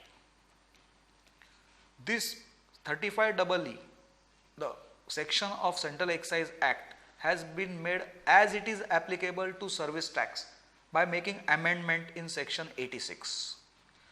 But when this is applicable, are you getting excise duty paid inputs? Are you getting service tax paid input services? And You have used it for providing an output service, and this output service you have exported. Then under some notifications of service tax, you have applied for rebate. Because you are exporter and export is as per rule 6A of service tax rules, because you are getting us foreign exchange, under some notification in service tax, we are going to give you rebate. Rebate will be given of excise duty paid on inputs and service tax paid on services. This rebate is the disputed issue, and decision is not in your favor at Commissioner Appeals level. Instead of going in normal mode, you can directly move and make revision application to central government. This is what the section is saying. Read page number 22, read this amendment. अब theoretical या case में convert करके इसके ऊपर question आने के chances है. Otherwise it is very simple to remember. Normal appellate mode, commissioner appeal, CESTAT, High Court, Supreme Court. High Court is bypassed when it is classification and valuation issues. To this, one more route has been created. From Commissioner Appeal, you can directly move to central government and make a revision application. Revision application कैसे करेंगे उसके लिए section 35EE of central excise act के provisions have been made as it is applicable. This is the amendment in section 86. And what are the cases where this can be resorted to? You have purchased inputs, excise duty paid. You have purchased input services, service tax paid. Using them, output service you have exported, and this export is under rule 6A of service tax rules. And then subsequently you tried to get rebate because you are an exporter. Excise duty paid on inputs and service tax paid on input services should be rebated to you. That was your case, and that case goes against you with Commissioner Appeal. Instead of following the normal appellate mode, you can make direct revision application to central government. Read section 86.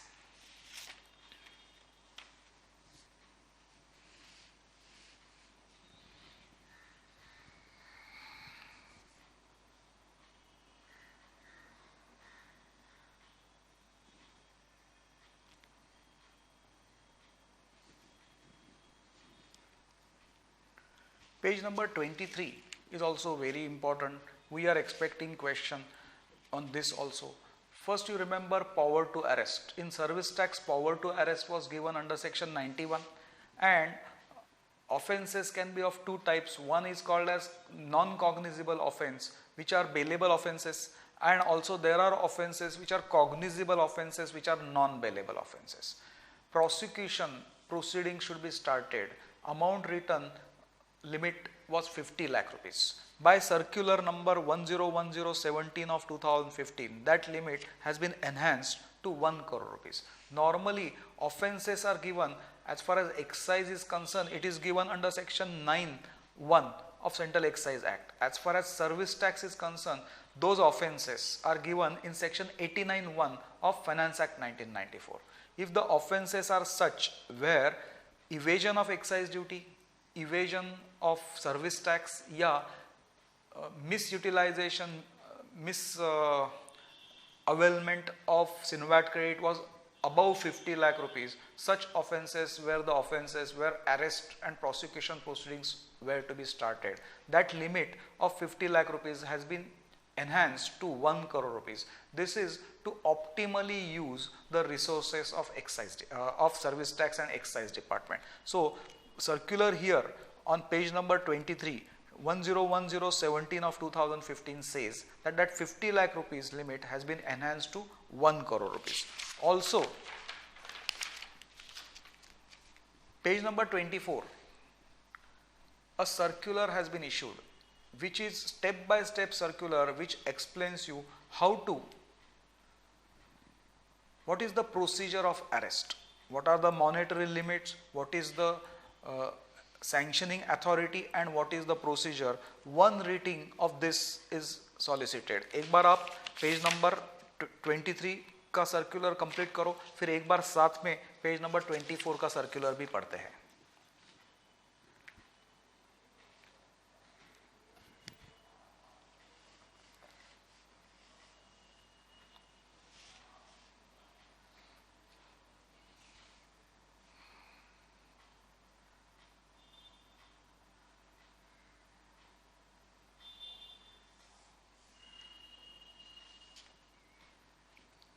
Okay, I am on page number 24. I am talking about the circular number 1009.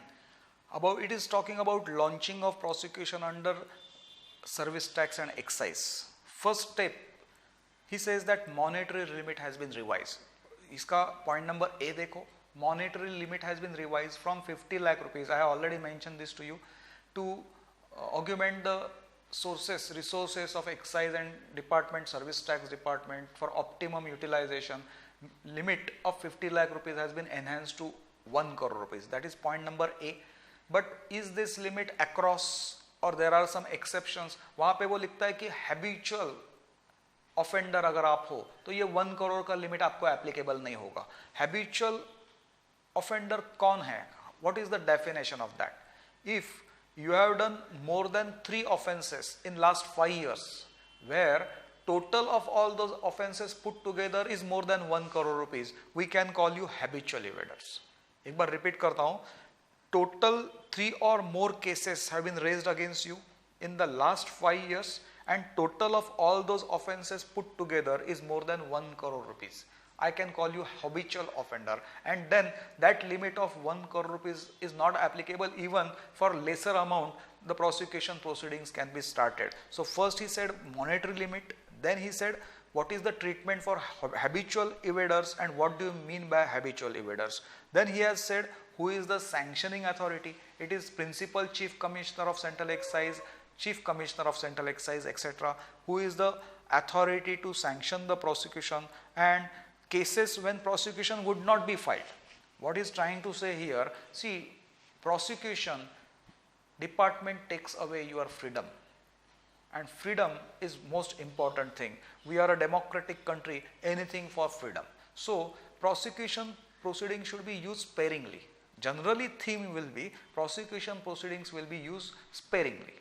If there was an issue involved, evasion was more than 1 crore rupees, but reasons were bona fide, technical nature evasion, technical nature disputed reasons के कारण evasion, established demand is more than 1 crore. Please understand, I am repeating my point.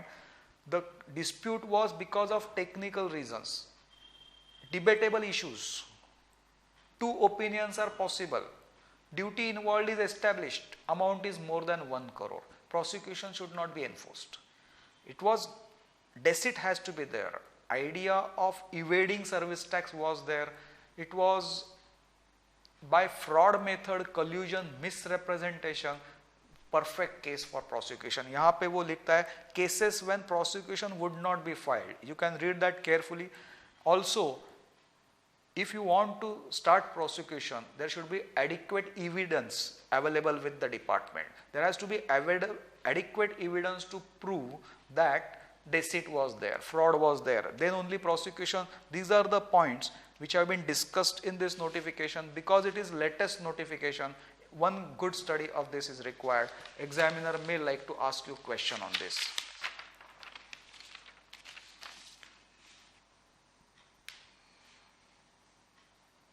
Please study page number 24.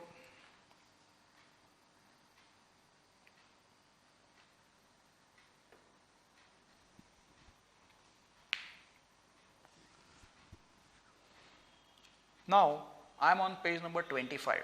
Before I explain you this case law, let me tell you, this is very important case law. But from the institute material, supplementary, practice manual, yeah, even RTP, case law book, this case law is missing. I am not very sure about whether this case law is true case law, and no doubt that it's a proper case law. But from examination point of view, I am not very sure how far it is important for us. But it's a very simple case law. So एक बार मुझे सुन लेना. मैं आपको 2 examples देता हूँ. First example जरा बात सुनो मेरी, कि मैं मैन्युफैक्चरर हूँ और मैंने आपको डीलर करके अपॉइंट किया. मैंने आपको बोला ये पकड़ो 10,000 shirts. Each shirt you have to sell for 600 rupees. Whatever shirts you will sell, I will pay you commission. I will pay you 5% commission. ये एक ट्रांजैक्शन हो गया. अगर ये ट्रांजैक्शन को डिस्क्राइब करो, whether you will describe it as P2P relationship या P2A relationship. I'll repeat the terms and conditions once again. I have told you these are 10,000 shirts. My price is fixed 600 rupees. You help me selling my shirts. If you are able to sell the shirts per sale, I'll pay you 5% commission. According to me, this is principal to agent kind of relationship. Certainly, you have provided me a service. It's a business auxiliary service where you are helping me sell my shirts, and for that I am paying you commission. Commission is the consideration, and on the commission service tax liability will come. Now I change my example. I have these 10,000 shirts. My official value price in my mind is 600 rupees. I tell you, take these 10,000 shirts. Because you are working as a dealer, I know you are not going to use those shirts. You are going to buy those shirts from me, and ultimately you are going. So something is to be left on table for you. I give you shirts for 10% discount. Actual value is 600. I give you discount of 10%, 60 rupees, 540 into 10,000 shirts. You pay me all that amount and all shirts are yours. Now you sell all shirts for 600 rupees, 700 rupees, 800 rupees, that is your problem, and they are not returnable to me. Whether this is P2P relationship or P2A relationship, according to me, this is P2P relationship. This will amount to trading, which is negative service, and in this transaction there is no service tax liability. In the first transaction, whatever commission I have paid, on that commission, certainly there was a service tax liability. Are you okay with this? First transaction was principal to agency kind of relationship. On whatever commission that I have paid you, service tax will become payable. Second transaction was principal to principal transaction. I can describe it as trading of goods, and because of one of the negative services, it's a negative service and there is no service tax liability. Now same example I will give you with the help of lottery tickets. पहले वाला example ऐसे अभी focus करना है, examiner आपको problems देता है examination में. एग्जामिनर बोलता है state of Sikkim has appointed main distributor. There are 10,000 tickets. Face value of the each ticket is 10 rupees, so total is 1 lakh rupees. State of Sikkim has handed over all the tickets to the main distributor. Whatever tickets main distributor is going to sell, main distributor is entitled for 10% commission. All unsold tickets he will return it to state of Sikkim. मेरे को बताओ ये कौन सा transaction है? ये P2P वाला transaction है कि P2A वाला ट्रांजैक्शन है? ये है P2A वाला transaction, because certainly here main distributor is working as agent of state of Sikkim, and on whatever tickets sold he is becoming entitled for 10% commission. But now I change the transaction. State of Sikkim has launched 10,000 tickets. They have launched a new lottery. Face value of the ticket is 10 rupees. Total amount is 1 lakh rupees. On day 1, State of Sikkim has sold all 10,000 tickets to main distributor for 9 rupees per ticket. Main distributor has paid to State of Sikkim 90,000 rupees. And they have purchased all 1 lakh tickets. Now in turn, main distributor through his sub distributors will try to distribute those tickets to retailers. Point to be noted, suppose out of this 9,000 tickets, out of this 10,000 tickets, main distributor is able to sell only 9,500 tickets. 500 tickets will remain with main distributor. In fact, out of those 500 tickets, if some lucky number comes, main distributor will be also claiming price like any other customer. एक बार मैं repeat करता हूँ, यहाँ पे state of Sikkim ने main distributor को 10,000 tickets बोला, जितना ये सब 10,000 टिकट ले लो, जितना टिकट्स बेचोगे उसके ऊपर हम आपको 10% कमीशन देंगे, जो अनसोल्ड टिकट्स है वो हमें वापस कर दो. If you study this transaction, this is principal to agency transaction. This transaction, State of Sikkim has sold all 10,000 tickets to main distributor on all sale basis at a discounted price. They have given the ticket at 10% discount. So 10,000 tickets which are worth 1 lakh rupees, they have sold it to main distributor for 90,000. Main distributor has purchased all 10,000 tickets via their sub distribution channel. they will distribute it. For example, if they are able to sell only 9,500 tickets, balance 500 tickets will remain with main distributor. In fact, out of those tickets, if some lucky number comes, main distributor will also claim the price. Here, this is the relationship P to A relationship, this is the relationship P to P relationship. Explanation which we have studied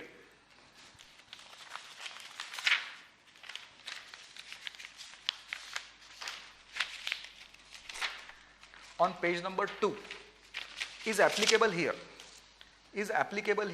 Certainly activity done by main distributor amounts to service provided, and whatever commission is charged, service tax is payable. But if this is the relationship, now I am coming on page number 25, case law, Future Gaming and Hotel Services Private Limited, High Court of Sikkim, for October 14, 2015.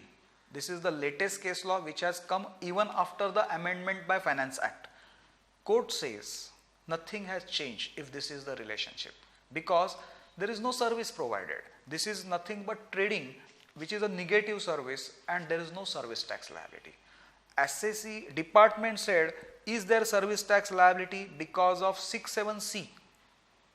What is 67C? 67C is a composition scheme for discharge of service tax liability in case of lottery agents. Court said 67C is a composition scheme. It is giving optional method, a convenient method to pay your service tax liability. It is not a charging section. It cannot create a charge of service tax. Service tax liability arises if service is provided by one person to another person. This is not a transaction where service is provided by main distributor to state of Sikkim.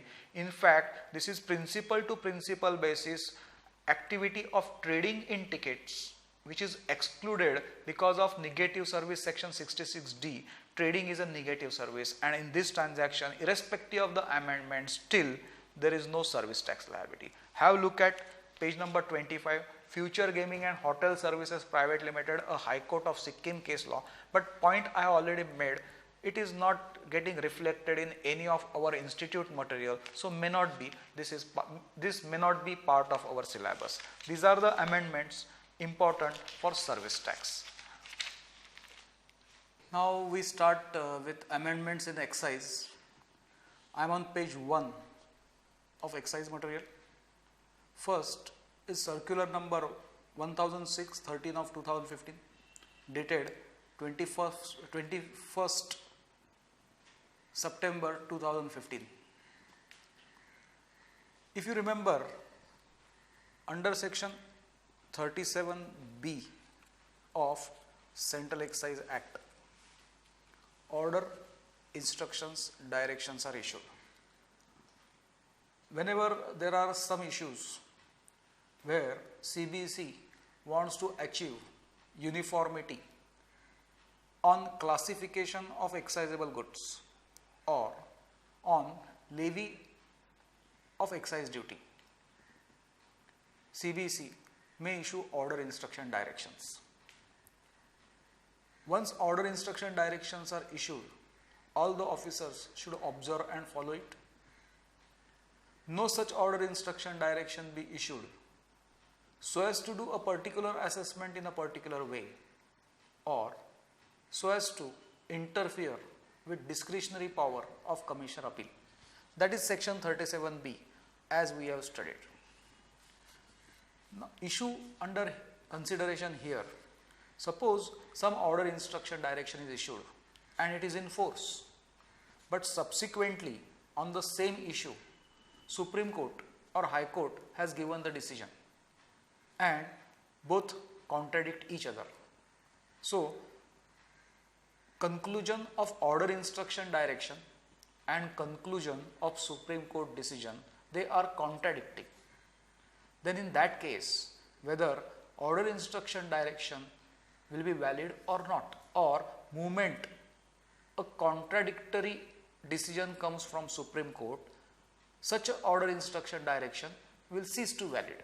That is what the circular is trying to explain us, which was also discussed in one of the case laws Ratan Melting and Wire Industries Limited. The case law is very old, that's not new case law, but then circular is latest. Circular is discussing this issue that contrary circular loses its validity moment contrary Supreme Court decision comes. Here they have used the word Supreme Court decision or High Court judgment where board has decided not to file an appeal.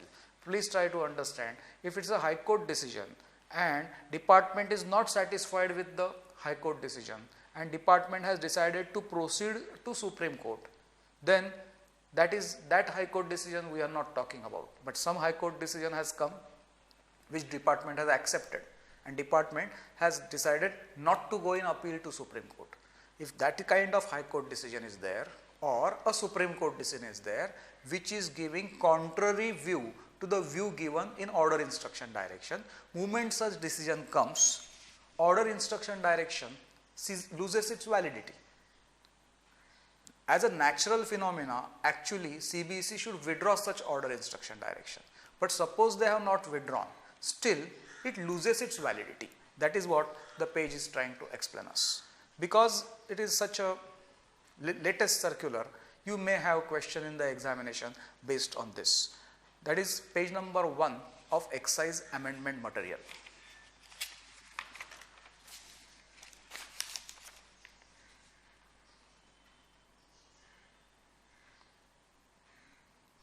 Page number 2, highly fact based. You have to try and remember it as it is.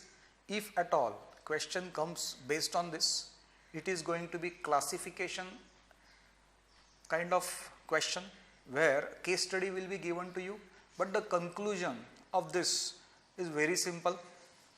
In Raj Oil Mills, Supreme Court has maintained that edible coconut oil in retail packing of 200 meters or less is classified under chapter 15 covering animal or vegetable fats and oil and not under toilet preparations. So, if it is retail pack of coconut oil in retail pack of 200 milliliters or less, then this kind of goods should be classified as animal or vegetable fats and not cosmetics and toilet preparation. That is one.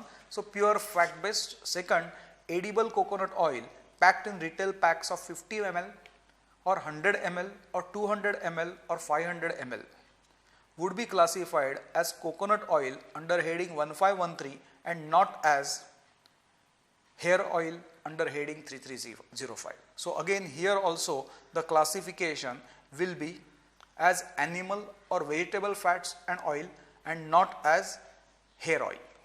Absolutely fact based classification kind of case laws, classification kind of case study can come. Please try to read it as it is. Page number 2. Page number 3, if you remember rule 9 of central excise rule where we were talking about registration, and in excise every factory is separate assessee and you have to register each and every factory separately. Normally centralized registration kind of facility which is available in service tax. If you remember in service tax, if you have centralized accounting system or centralized billing system, then as a right you have choice of registering only that premises where centralized accounting or centralized billing is there. Here in excise that is not your as a right, but as a special cases centralized registration has been allowed in a particular case.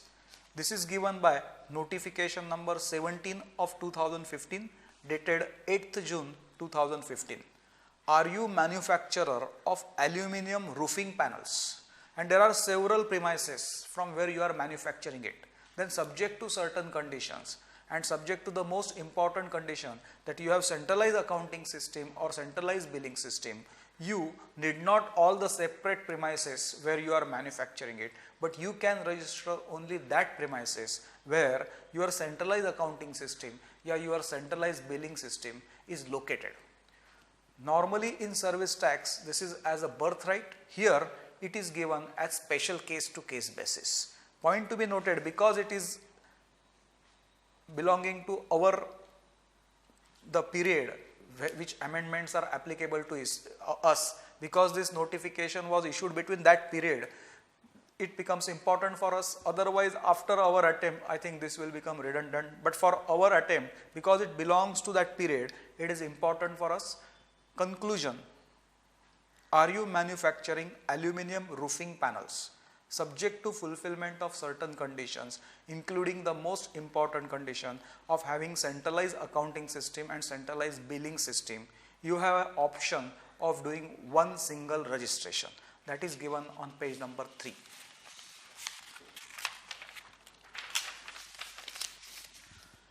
Page number 4 is point by point explanation.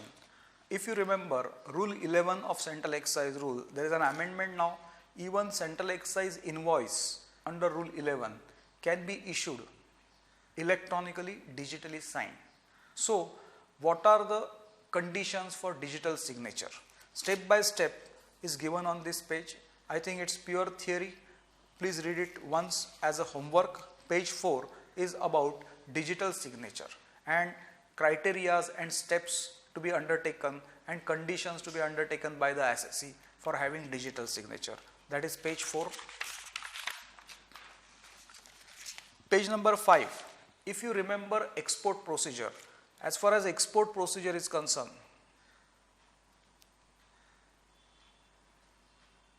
we have studied 2 procedures in our classroom. One was rule 18, where export is done by payment of excise duty after completing certain procedures. Whatever excise duty you have paid on your final product is rebated to you. That was rule 18. And other procedure was rule 19 procedure. What was rule 19 procedure? You will remove goods on execution of bond, take the goods to custom authorities, complete export formalities, export your goods, show the proof to the officer and get the bond cancelled. That is the export procedures we have studied in the normal classroom, which is given by rule 18 and rule 19 of central excise rules. For both the procedures, sealing of final product was a precondition. Both the procedures had 2 options. In rule 18 also you have 2 options. In rule 19 also you have 2 options. One option is sealing by department and one is self-sealing. Same way the options are there in rule 19 also. But here we are, so apparently sealing of the goods is compulsory precondition if you want to do procedure of rule 18 and rule 19. But here we are talking about some goods like coal. I have extracted coal, maybe I have processed that coal also, and now I am planning to export it. Now I want to remove it from my premises, my factory, take it to port trust and export it. Do you mean to say I have to pack it and seal it? Practically it is very difficult to pack coal. As you know, it will be stuffed into trucks or into wagons of railway and they will be transferred from one place to another. It is never packed. So if there is no packing, there is no question of sealing also. How to handle that? Can certain products where packing is impossible, they can be removed under this procedure and exported without sealing? He says yes. Here notification number 23 of 2015 dated 30th October 2015 is talking about exemption from sealing in a package container to export bulk cargo. I think I have explained you my point. We are talking about, have look at the example. For example, coal, iron ore, alumina, concentrate, heavy machinery, etc. Here we are talking about some goods, packing of which is impossible. If packing is impossible, sealing is also impossible.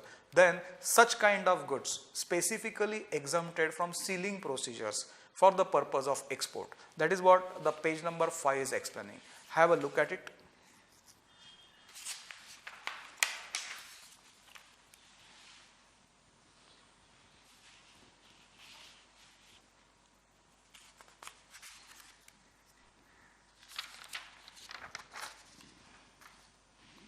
Now I am on page number 6.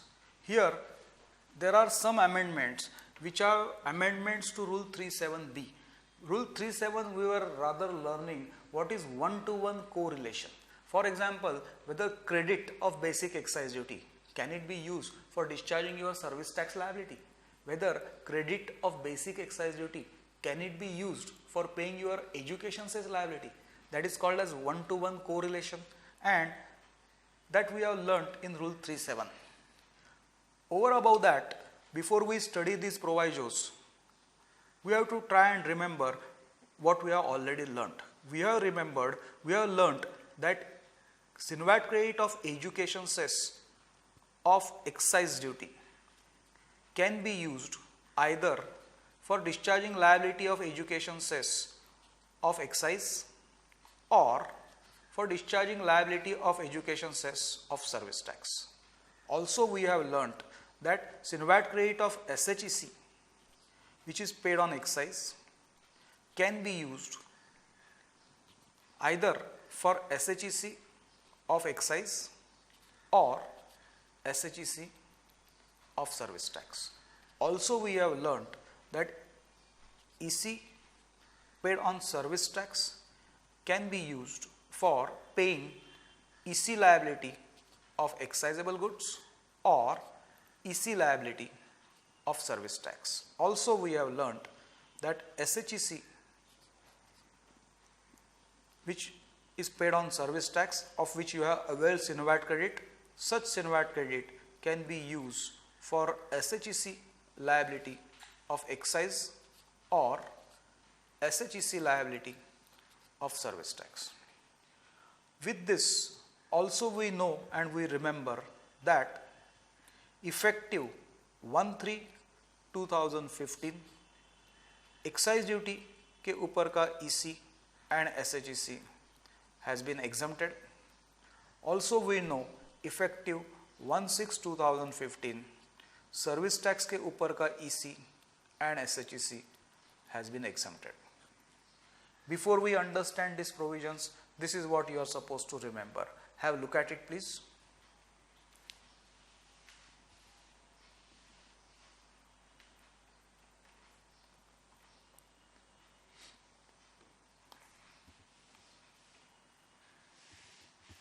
Having said that, now I study amendments on page number 6. Here, before we study this amendment, please understand, first 3 amendments we have already studied last time. They belong to previous period, but these 3 amendments belongs to the our period, the given period we are trying to focus on, but we'll study all 6 at one go. This may be, first 3 may be a repeat for you, but don't mind that. Let us study all 6 once again. Before we actually study them, understand first 3 are applicable only to manufacturers and next 3 are applicable only to service provider. Also remember, first 3 are in force from 1st March 2015, second 3 are in force from 1st June 2015. एक बार ये बात समझ लेना तो फिर आगे बढ़ते हैं. First 3 are regarding manufacturer, they came in force from 1st March. Next 3 are regarding service provider and they came in force from 1st June. Having said that, let us study all the amendments one by one. First, I study first proviso. I read it for you. Provided also that SINVAT credit of education cess and secondary higher education cess paid on inputs or capital goods received in the factory of the manufacturer of the final product on or after the first day of March 2015 can be utilized for payment of duty of excise leviable under first schedule to Central Excise Tariff Act.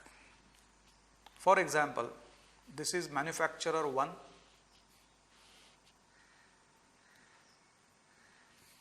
He has cleared his final product and he has cleared it, for example, on 28th of February 2015.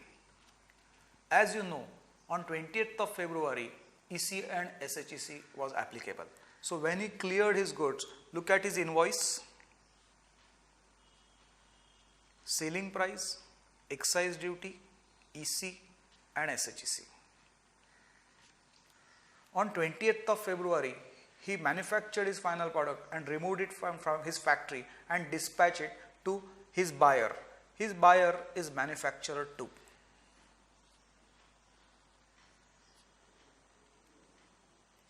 Transportation took 3 days. Goods, they are inputs for manufacturer 2. This final product is input. Manufacturer 2 received inputs in his factory only on 2nd March 2015. I said it was dispatched on 28th of February. Transportation took approximately 3 days. So, inputs were received in the factory of manufacturer 2 only on 2nd March 2015. If you remember rule 4.1 of Sinvat credit rules, Sinvat credit can be availed as soon as inputs are received in the factory. So, on 2nd March 2015, as soon as inputs are received in the factory, manufacturer 2 has availed Sinvat credit of excise duty, EC and SHEC. But as you know, effective 1st March 2015, now onwards, whenever he sells his products on selling price, he has excise duty liability, but he has no EC and SHEC liability because EC and SHEC of excise is exempted from 1st March 2015. How to handle the credit? You know, EC and SHEC can be used only for EC and SHEC liability. Special dispensation, this credit can be used for excise duty liability. That is what the first proviso is saying. This can be inputs or this can be capital goods. If it is capital goods, you must have availed only 50% of Sinvat credit. If it is inputs, you must have availed 100% of Sinvat credit. Also, focus on the word input or capital goods received in the factory of the manufacturer of final product on or after 1st day of March 2015. Here on page number 7, I have given one problem with solution to understand this concept better, but let me make my point here. For example, date of receipt of inputs, date on which Sinvat credit is booked, availed. In a given case, inputs were received in the factory on 25th of March 2015. Inputs were received in the factory on 25th of March 2015. As you remember, Sinvat credit can be availed moment inputs are received in the factory, but if you forget to take it, you can avail it next day, next week, next month. Time limit is 1 year. 25th of March, sub inputs were received in the factory. Manufacturer forgot to avail that Sinvat credit. He availed it only on 5th of March. Inputs were received in the factory on 25th of February, but he availed Sinvat credit only on 5th of March. That is one situation. In another situation, inputs were received in the factory on 3rd of March and Sinvat credit was availed on 5th of March. Please tell me to which proviso is applicable. Proviso is applicable to second situation. This Sinvat credit cannot be used for paying excise duty liability because to proviso to become applicable, the key word is when input or capital good is received in the factory. Proviso says if input or capital good is received in the factory after 1st March, then only this special facility of using Sinvat credit of EC and SHEC for excise duty liability is available. So, in first case, when inputs were actually received in the factory on 25th of February, this proviso is not applicable. Here, I have explained the first proviso. Now, I am going to talk about the second proviso. First, I will read it for you.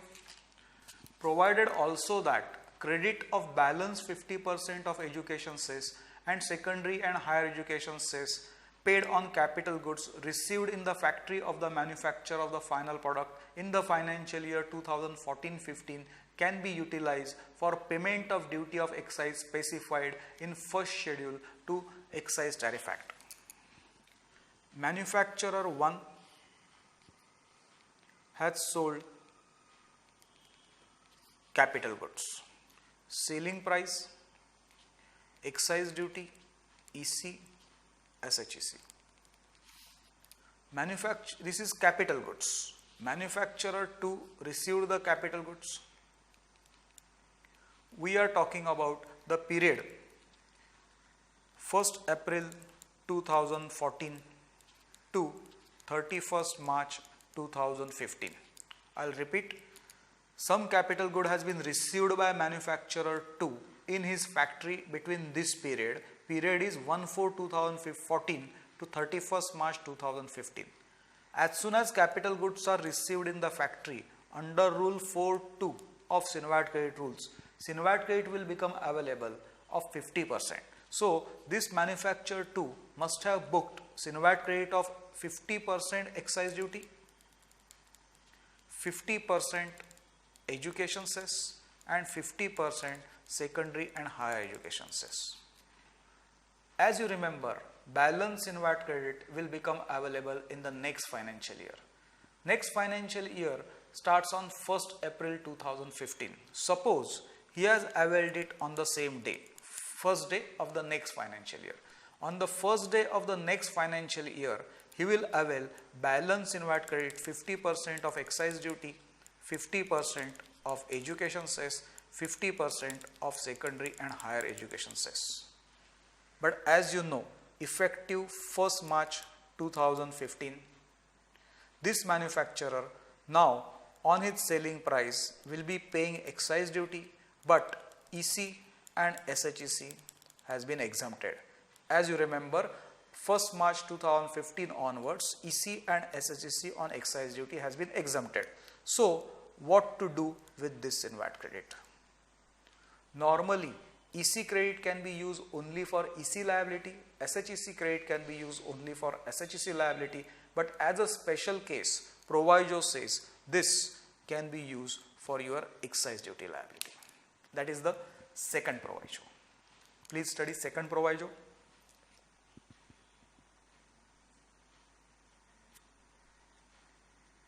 Now, I am explaining the third proviso. Before that, let us read it together. Provided also that credit of education cess and secondary and higher education cess paid on input service received by the manufacturer of the final product on or after 1st day March 2015 can be utilized for payment of duty of excise specified in first schedule to Central Excise Tariff Act. Very simple. For example, there is one service provider. He has provided the service to a manufacturer.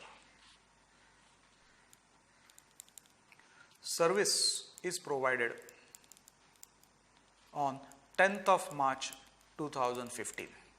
Invoice is issued on 12th of March 2015. Invoice looks like this: service tax, EC and SHEC.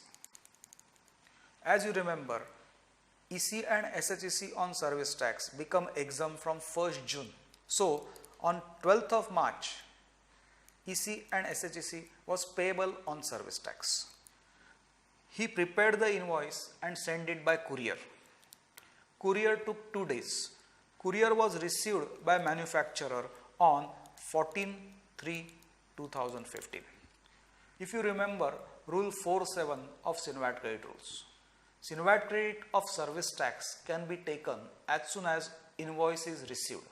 Invoice is received on 14th March 2015. So, on 14th March 2015, manufacturer will avail Sinvat credit of service tax, EC and SHEC. But from 1st March onwards, whenever he sells his final product, on final product on his selling price, he has excise duty liability, but he does not have EC liability and SHEC liability. Because as you remember, from 1st March 2015 onwards, EC and SHEC on excise duty has been exempted. Now, what to do with this EC and SHEC credit? Normally we know EC credit can be used only for EC liability and SHEC credit can be used only for SHEC liability. But special dispensation, third proviso says this credit can be used for discharging your excise duty liability. Please understand third proviso.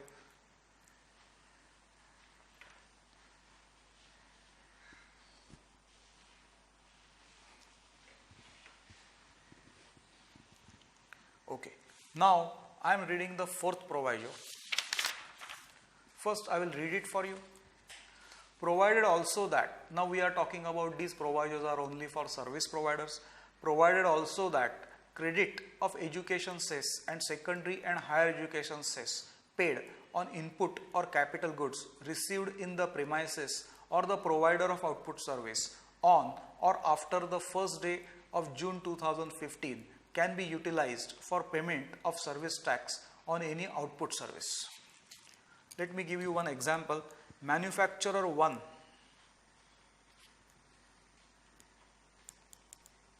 has manufactured the goods and he has cleared it, say, in the month of February. For example, 15th of February 2015, he has cleared the goods. Selling price, excise duty, EC and SHEC. As you remember, up to 20th of February, EC and SHEC was payable on excise duty. So whenever he cleared the goods, he has charged excise duty, EC and SHEC. From here, for example, goods went to first stage dealer. First stage dealer must have availed this SINVAT credit. Goods remain with him for a couple of months, maybe 3-4 months. Ultimately, first stage dealer has sold these goods to a service provider. Goods were sold and received by the service provider, for example, on 10th of June 2015. First stage dealer must have issued the invoice. First stage dealer will avail this SINVAT credit and pass it on. If you remember, first stage dealer does not manufacture the goods, so he does not have any excise duty liability. But based on manufacturer's invoice, he can avail SINVAT credit and pass it on. So when first stage dealer sold goods to service provider, he must have passed on SINVAT credit of excise duty, EC and SHEC. Based on first stage dealer's invoice, service provider must have availed SINVAT credit of excise duty, EC and SHEC. But if you remember, from 1st June 2015 onwards, this service provider, whenever he will provide a service, on that he is going to charge service tax, but EC and SHEC has been exempted. EC and SHEC on service tax has been exempted on 1st June 2015. Normally, EC credit can be used only for EC liability, SHEC credit can be used only for SHEC liability. How to handle this? The proviso says it can be used for discharging service tax liability. Please read proviso number 1. Remember, he is talking about inputs and capital goods. He is talking about inputs and capital goods received in the premises after 1st June 2015. So again I will give you the same example. Some inputs which were received on 15th May 2015, but on that day service provider forgot to take SINVAT credit. Then he can avail SINVAT credit anytime within 1 year from date of invoice. So he avails SINVAT credit. SINVAT credit was booked only on 10th of June 2015. Whether this proviso is applicable to this situation, and the answer is no. For this proviso to become applicable, inputs and capital goods must be received in your premises only on or after first day of June 2015. Please read first proviso. Now I am talking about second proviso. First I will read it for you. Provided also that credit of balance 50% education cess and secondary higher education cess paid on capital goods received in the premises of provider of output service in the financial year 2014-15 can be utilized for payment of service tax on any output service. I am sure you must have already understood this. This is just a repeat. Manufacturer 1, for example, has cleared capital goods, and he has cleared the capital goods on 10th February 2015. On the capital goods, on the selling price, he had charged excise duty on that education cess and on that secondary and higher education cess. These capital goods were received by the service provider. They were received, for example, on 10th February 2015 itself. Under Rule 4.1 or under Rule 4.2 of Sinvat Credit Rules, as soon as capital goods are received in your premises, you can avail Sinvat credit of 50% of duties that you have paid. So, he must have availed Sinvat credit of 50% of excise duty, 50% of education cess and 50% of secondary and higher education cess. Balance Sinvat credit will become available to you in the next financial year. Next financial year starts on 1/4/2015. This financial year will be from 1/4/2015 to 31st of March 2016. Suppose he has availed Sinvat credit on 1st April itself. So on 1st April he availed balance 50% Sinvat credit of excise duty, 50% of EC, 50% of SHEC. As you remember, here from 1st June 2015 onwards, whenever he provides a service, on the service charge, he is going to charge service tax, but he is not going to charge EC and SHEC because it has been exempted from 1st June 2015 onwards. This credit which he has availed, suppose he is not able to use it by 31st of May, whether that credit can be used for discharging service tax liability? Answer is yes. That is what second proviso is saying. Please read second proviso. Here one more point we have to remember. Ideally, between the period 1/4/2015 to 31st May 2015, he could have used it for his EC and SHEC liability on service tax. But if he is unable to use it, might as well, he has been allowed to use it against his service tax liability also. Now comes the last proviso. Service provider 1 has provided the service to another service provider. Service was provided on 30th of May 2015. Invoice was prepared. Invoice was issued on the same day, 30th May 2015. Invoice looks like this: service charge, service tax, EC and SHEC. As you remember, on service tax, EC and SHEC was payable up to 1st of June. Service provider prepared the invoice and sent it by courier. Courier took 4 days. Courier reached the next service provider only on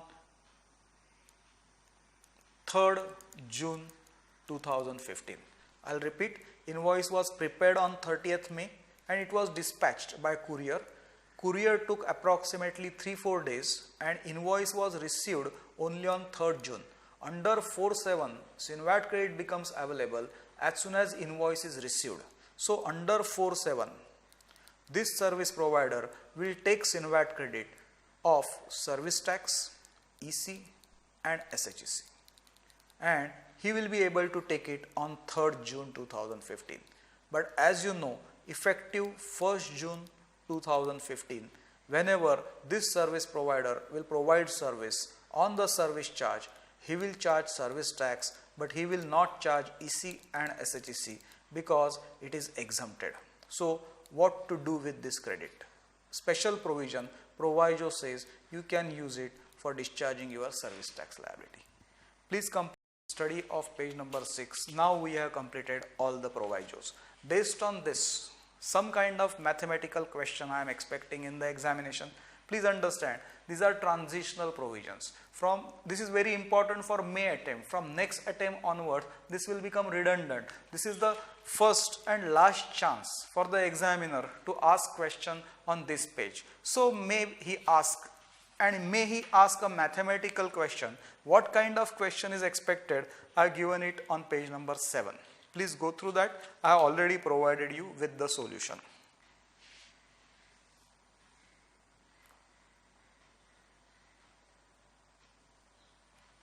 Now I am on page 8.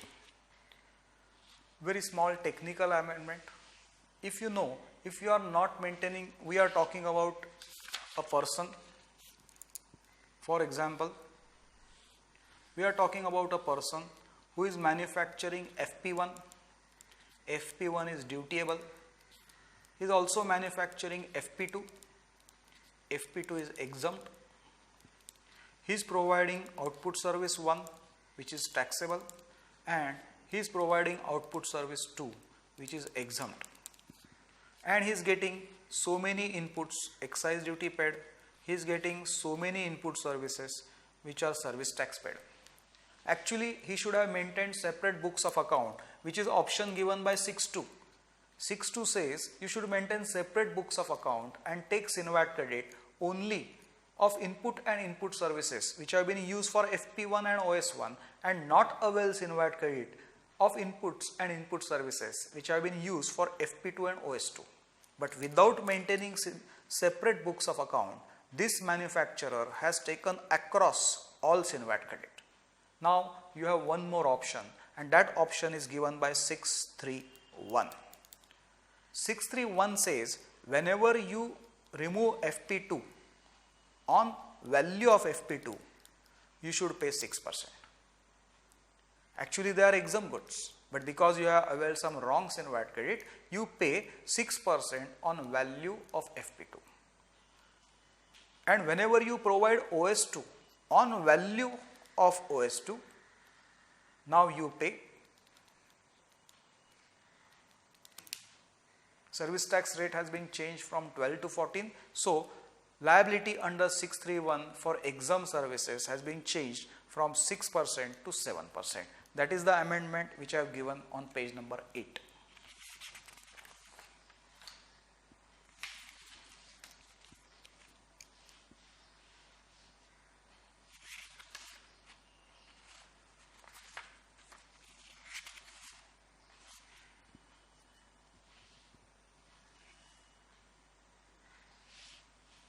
Now I am on page number 9 of my exercise material. We are going to talk about section 11A. Because you have already understood section 73, here you will find quite a repetition, because same thing almost is copy pasted. Of course there are few different words used from time to time. Just to recap, when Central Excise Officer is doing scrutiny of return filed by the assessee, and if officer is of the opinion that assessee has paid duty, levy duty short or paid short, short levy short payment, not levy not payment, या erroneous refund, and if he thinks that assessee is innocent, he will issue show cause notice under section 11A1, and if he thinks that assessee is fraud, then show cause notice can be issued under 11A5. Here 11A4 is 5 years and 11A1 is 1 year. So if short payment is by reason of innocence, show cause notice will be issued under 11A1, time limit is 1 year, and if short payment is by reason of fraud, show cause notice will be issued under 11A4 and time limit is 5 years. We already know this, there is no change in that. Also we have studied, ये portion जरा mark करना, 11A1 तो मैंने आपको बता दिया, issue of show cause notice in innocent period, time limit 1 year. 11A4 भी मैंने बता दिया, which is talking about issue of show cause notice where short payment is by reason of fraud, where period is 5 years, time bar is 5 years. What is this portion? We have already studied very well in the class, but still I am repeating for one reason. This is called as voluntary payment of excise duty liability in bona fide cases. We have just now learned same thing in section 73 also, almost same thing I am going to repeat here. You have paid duty short, reason is bona fide. Fortunately for you, you have not received show cause notice. Find out your excise duty liability. Pay interest under section 11AA. Intimate to the officer and matter is settled to you. Here, no penalty is payable. This is called as voluntary payment of excise duty under central excise, which is given by point number 11A1B, 11A2 and 11A3. Point to be noted, similar provisions were there. Voluntary payment scheme where short payment of duty was by the reason of fraud and show cause notice has not been received. That scheme, voluntary scheme for fraud cases, has been omitted by Finance Act 2015. Here at the bottom of page 9 you can see. So now conclusion, voluntary payment of short payment of excise duty facility is available only for bona fide cases, but for fraud cases it is no more available. That's the only point I wanted to bring to your notice on page number 9.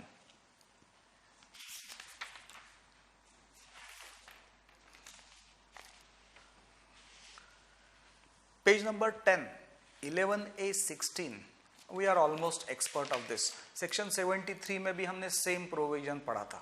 Hello, whatever is your excise duty liability which you have self-assessed and you have already declared it in your return, but you have defaulted on your excise duty liability. Now, whether officer will have to issue you show cause notice, give opportunity of being heard, issue you demand order, and still if you don't pay, then he will proceed to section 11, the coercive method of recovery, or if it is self-assessed excise duty liability which you have already declared in the return, and if you have defaulted without any procedure, officer can straight away proceed to section 11. What is the correct answer? Second is the correct answer. For the last time I will repeat the conclusion. If it is self-assessed excise duty liability which is declared in the return, and if assessee has defaulted, for the recovery officer can straight away proceed to section 11 and start coercive method of recovery, that is amendment 2015, which is 11A16, which is at the top of page 10. Please read it.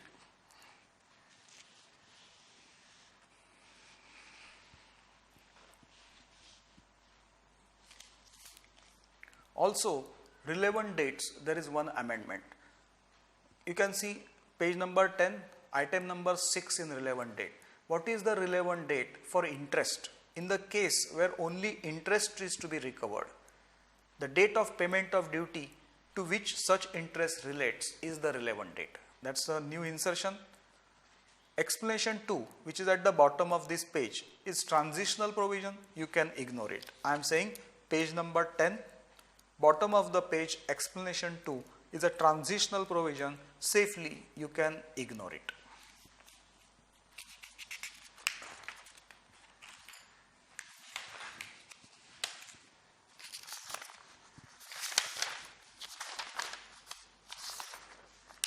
Now I want to talk about 11AC.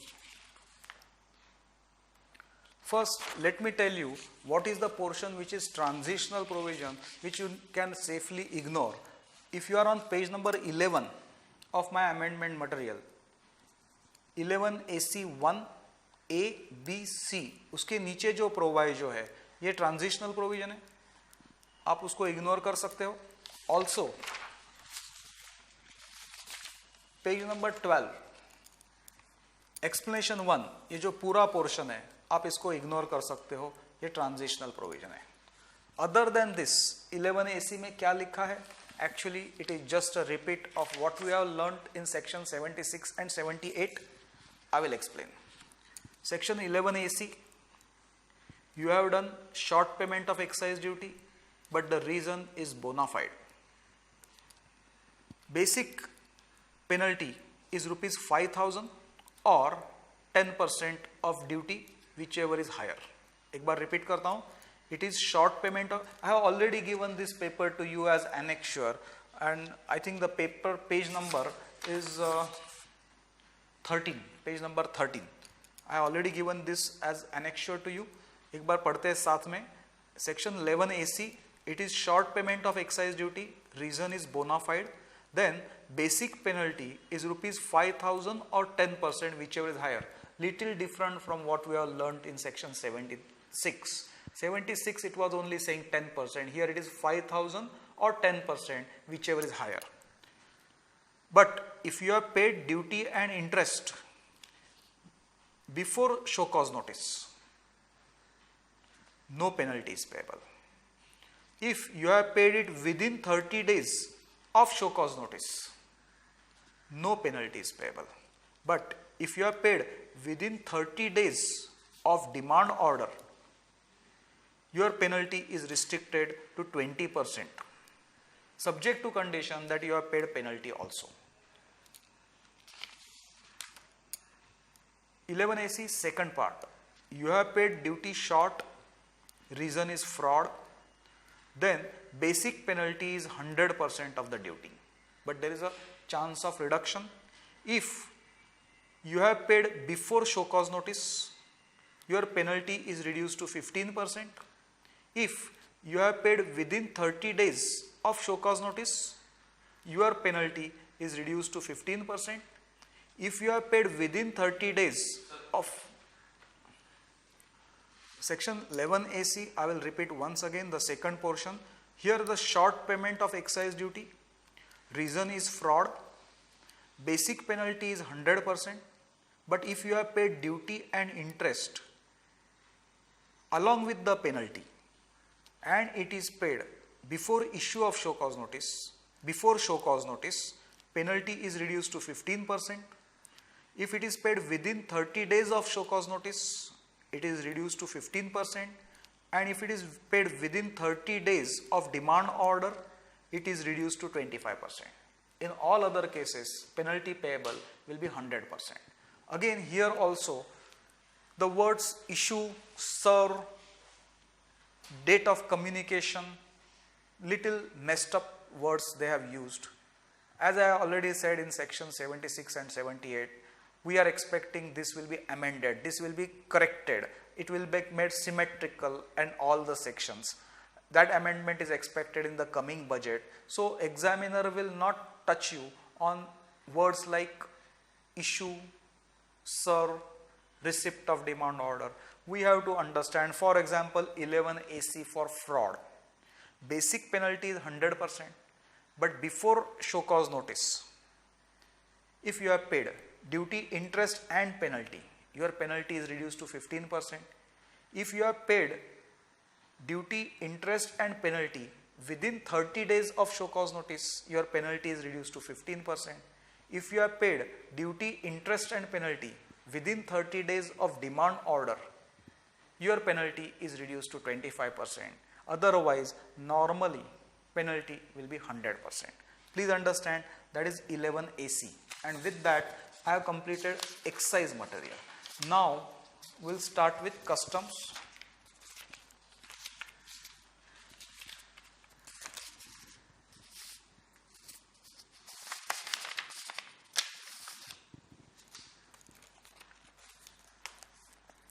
Customs, I am on page number 1. It is about safeguard duties. It is given by circular number 23 of 2005 dated 29 September 2015. If you remember, there was safeguard duties of two types. One was under 8B, the normal safeguard duty, and one was under 8C, safeguard duty for goods imported from China.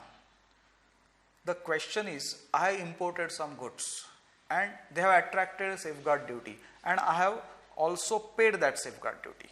Those goods, either I have used them in my manufacturing process and now I am exporting my final product. I am entitled for duty drawback under section 75. I am entitled for duty drawback. Whether while calculating duty drawback, I will also get duty drawback of safeguard duty that I have paid. Answer is yes. That is what the circular is explaining. Before we understand this circular, एक बार हम याद करते हैं duty drawback के कौन से rules थे. एक था rule 3 which was talking about AIR. एक था rule 6 which was talking about branded rate, and एक था rule 7 which was talking about special branded rate. What is AIR? With reference to duty incidents attracted by various products, government is doing reverse engineering, and on every year on 1st June they are declaring all industry rates.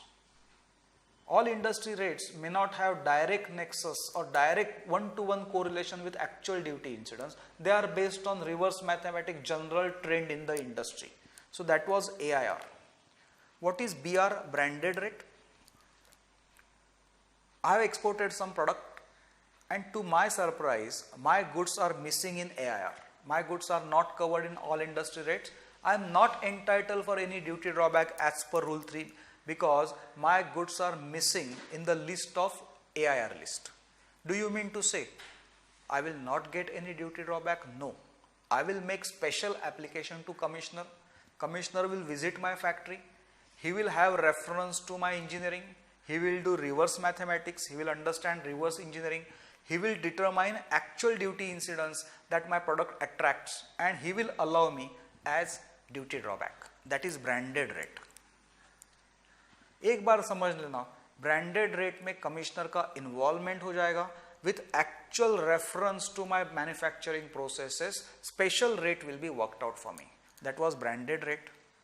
What is special branded rate? I have exported certain final product and duty drawback which I am entitled for as per AIR, suppose it is 200 rupees. Whereas when I compare it with my actual duty incidence, my actual duty incidence is 600 rupees. Find out 4/5 of my actual duty incidence. It will come to 480 rupees. What I am entitled for, is it less than 4/5 of my actual? If answer is yes, irrespective of AIR, commissioner will work out special rate for me. So again, commissioner will come to my factory, he will have a look at my manufacturing process, he will understand my reverse engineering, he will understand the actual duty incidents that my goods attract, and he will determine a special rate for me. That is rule 7. So I have given you enough background. Now let us try to understand the circular. Point to be noted, while calculating AIR, reference to normal duty incidents will be there, but reference to safeguard duty will not be there, because safeguard duty is not the normal duty attracted by all the goods. So when I export the goods under section 75, along with my duty drawback entitlement, I should be also entitled for duty drawback of safeguard duty that I have paid. Whether that is allowed, and the circular says yes, but it is subject to procedure of rule 6 or rule 7. In other words, in case of safeguard duty drawback, I will have to make application to commissioner. I will have to convince him the incidence of safeguard duty that my goods have attracted. He will work out, he will mathematically calculate it, and then only duty drawback will be allowed of safeguard duty. That is what the circular is saying. Is it possible that safeguard duty drawback becomes payable in section 74 also? Section 74 was, I have imported some machines, I have imported some goods, and same thing as it is now I am exporting. Section 75 was for a manufacturer, but 74 like I have imported some machine, I have not even used it, without use if I am exporting. Section 74 was allowing me 98% as duty drawback. But if what I have imported I have used for some time and now I am exporting, of whatever duty I have paid, I was entitled for duty drawback as per the schedule. If you remember, there were two schedules. Notification issued in 1964. There were two schedules. One schedule was if goods were imported for personal use or motor car, and second schedule was goods are imported for business purpose. As per that schedule, I am entitled for duty drawback under section 74. Whether duty drawback under section 74 is also allowed of safeguard duty, the circular says yes. Please read page number 1.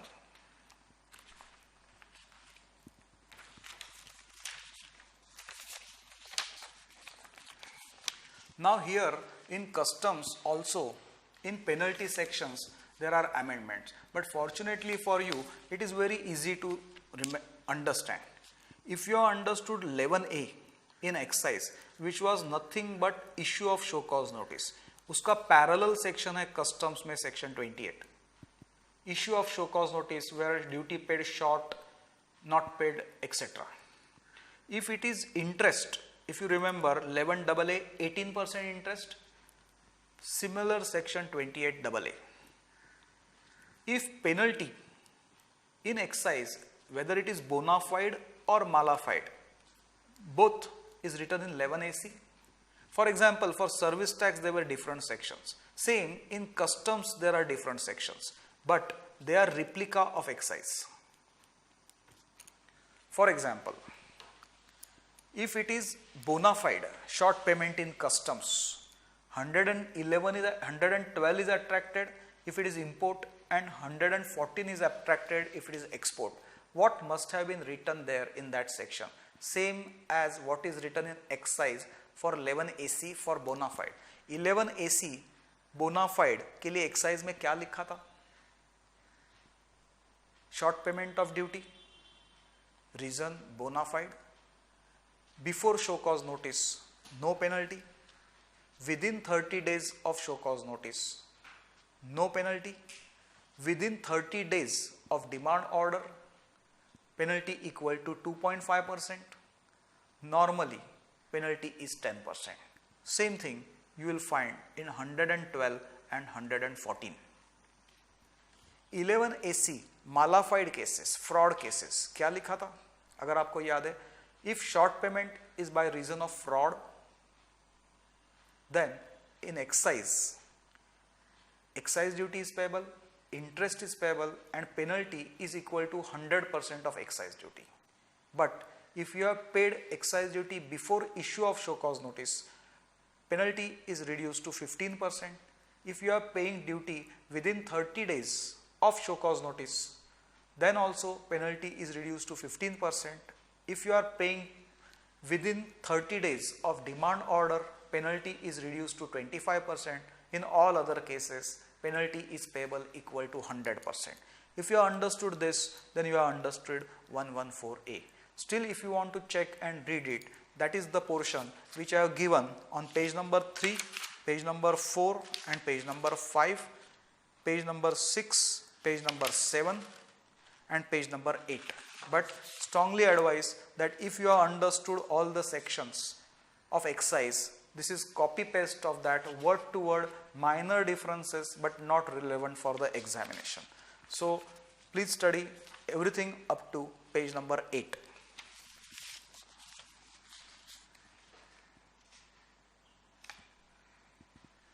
Now I am on page number 9. Strong reasons to believe that this is going to be very important case law for May 2016 attempt. This case law you are finding its place in RTP, Radheshyam Kejriwal 2011. As you know, whenever duty is paid short in customs, for example, department has two proceedings. One is civil proceedings, that is recovery of duty, adjudication of duty, interest and penalty and its recovery. And there are criminal proceedings also. Criminal proceedings are about recovery of fine and prosecution of the assessee. The question is, are criminal proceedings and civil proceedings simultaneous? Answer is yes. I am reading the important points out of this case law for you. Radheshyam Kejriwal 2011. Adjudication proceedings and criminal proceedings can be launched simultaneously. decision in adjudication proceeding is not necessary before initiating criminal proceedings. ऐसा मत समझना कि पहले adjudication proceeding complete होना चाहिए और उसके बाद में criminal proceedings launch होंगे, ऐसा नहीं है. Simultaneously department can start civil proceedings also, मतलब adjudication proceedings also and criminal proceedings also. Adjudication proceedings and criminal proceedings are independent of each other and in nature. They are independent of each other. The finding against the person facing prosecution in adjudication proceeding is not binding on proceeding for criminal prosecution.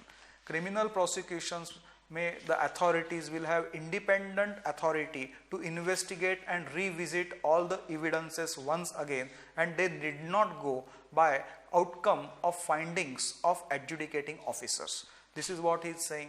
Normally it is observed that department is interested in money.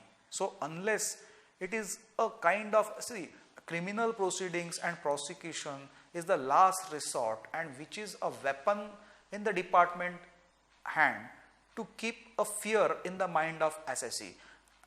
Default and not paying duties should not become way of life. At the end of the day, assessee should have some kind of a threat that if I don't pay, I may go behind bar. That is the whole purpose of criminal proceedings. But always it is seen that they are used very, very sparingly. Because ultimately, department is also not interested in prosecuting the assessee. Usko hi muft mein khana dena padega.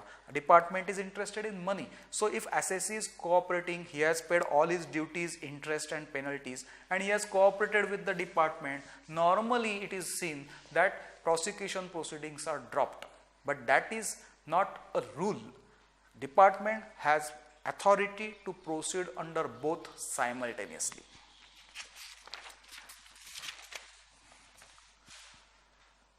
Very important, just again copy of what we have studied in service tax. Provisions relating to illegal import, illegal export, confiscation, penalty and allied provisions have been issued. Monetary limit has been enhanced. Same logic, department wants to optimally use their resources. So limit of 50 lakhs has been changed to 1 crore. Now what are the new limits?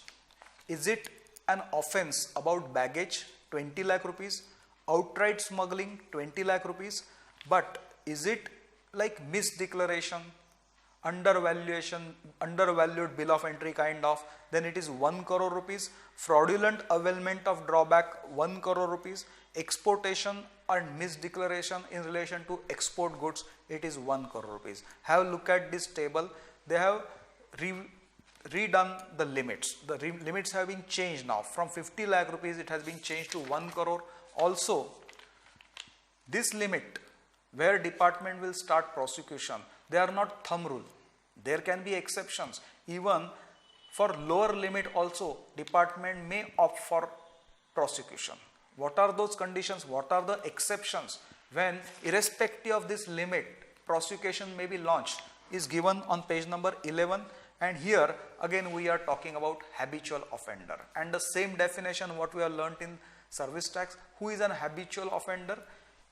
It is more than 3 offences in last 5 years where total of offences put together meet this limit of 20 lakh or 1 crore. He is an habitual offender. Also, if the person is dealing in fake Indian currencies, arms, ammunitions, explosives, antiques, art, treasures, wildlife items, endangered species, flora and fauna, then irrespective of limit, prosecution may be launched. So even for 5 lakh rupees of arms and ammunition, prosecution may be launched. The prosecution limit is not for these assessees. One was habitual offender, one was this specific product, and one in respect of cases involving non-declaration of foreign currency by foreign national, subject to condition that he is able to prove that he has got that currency from official sources. So if he is able to prove it, then it will not be launched, but otherwise without limit also it can be launched. That is what they have discussed here on page number 11.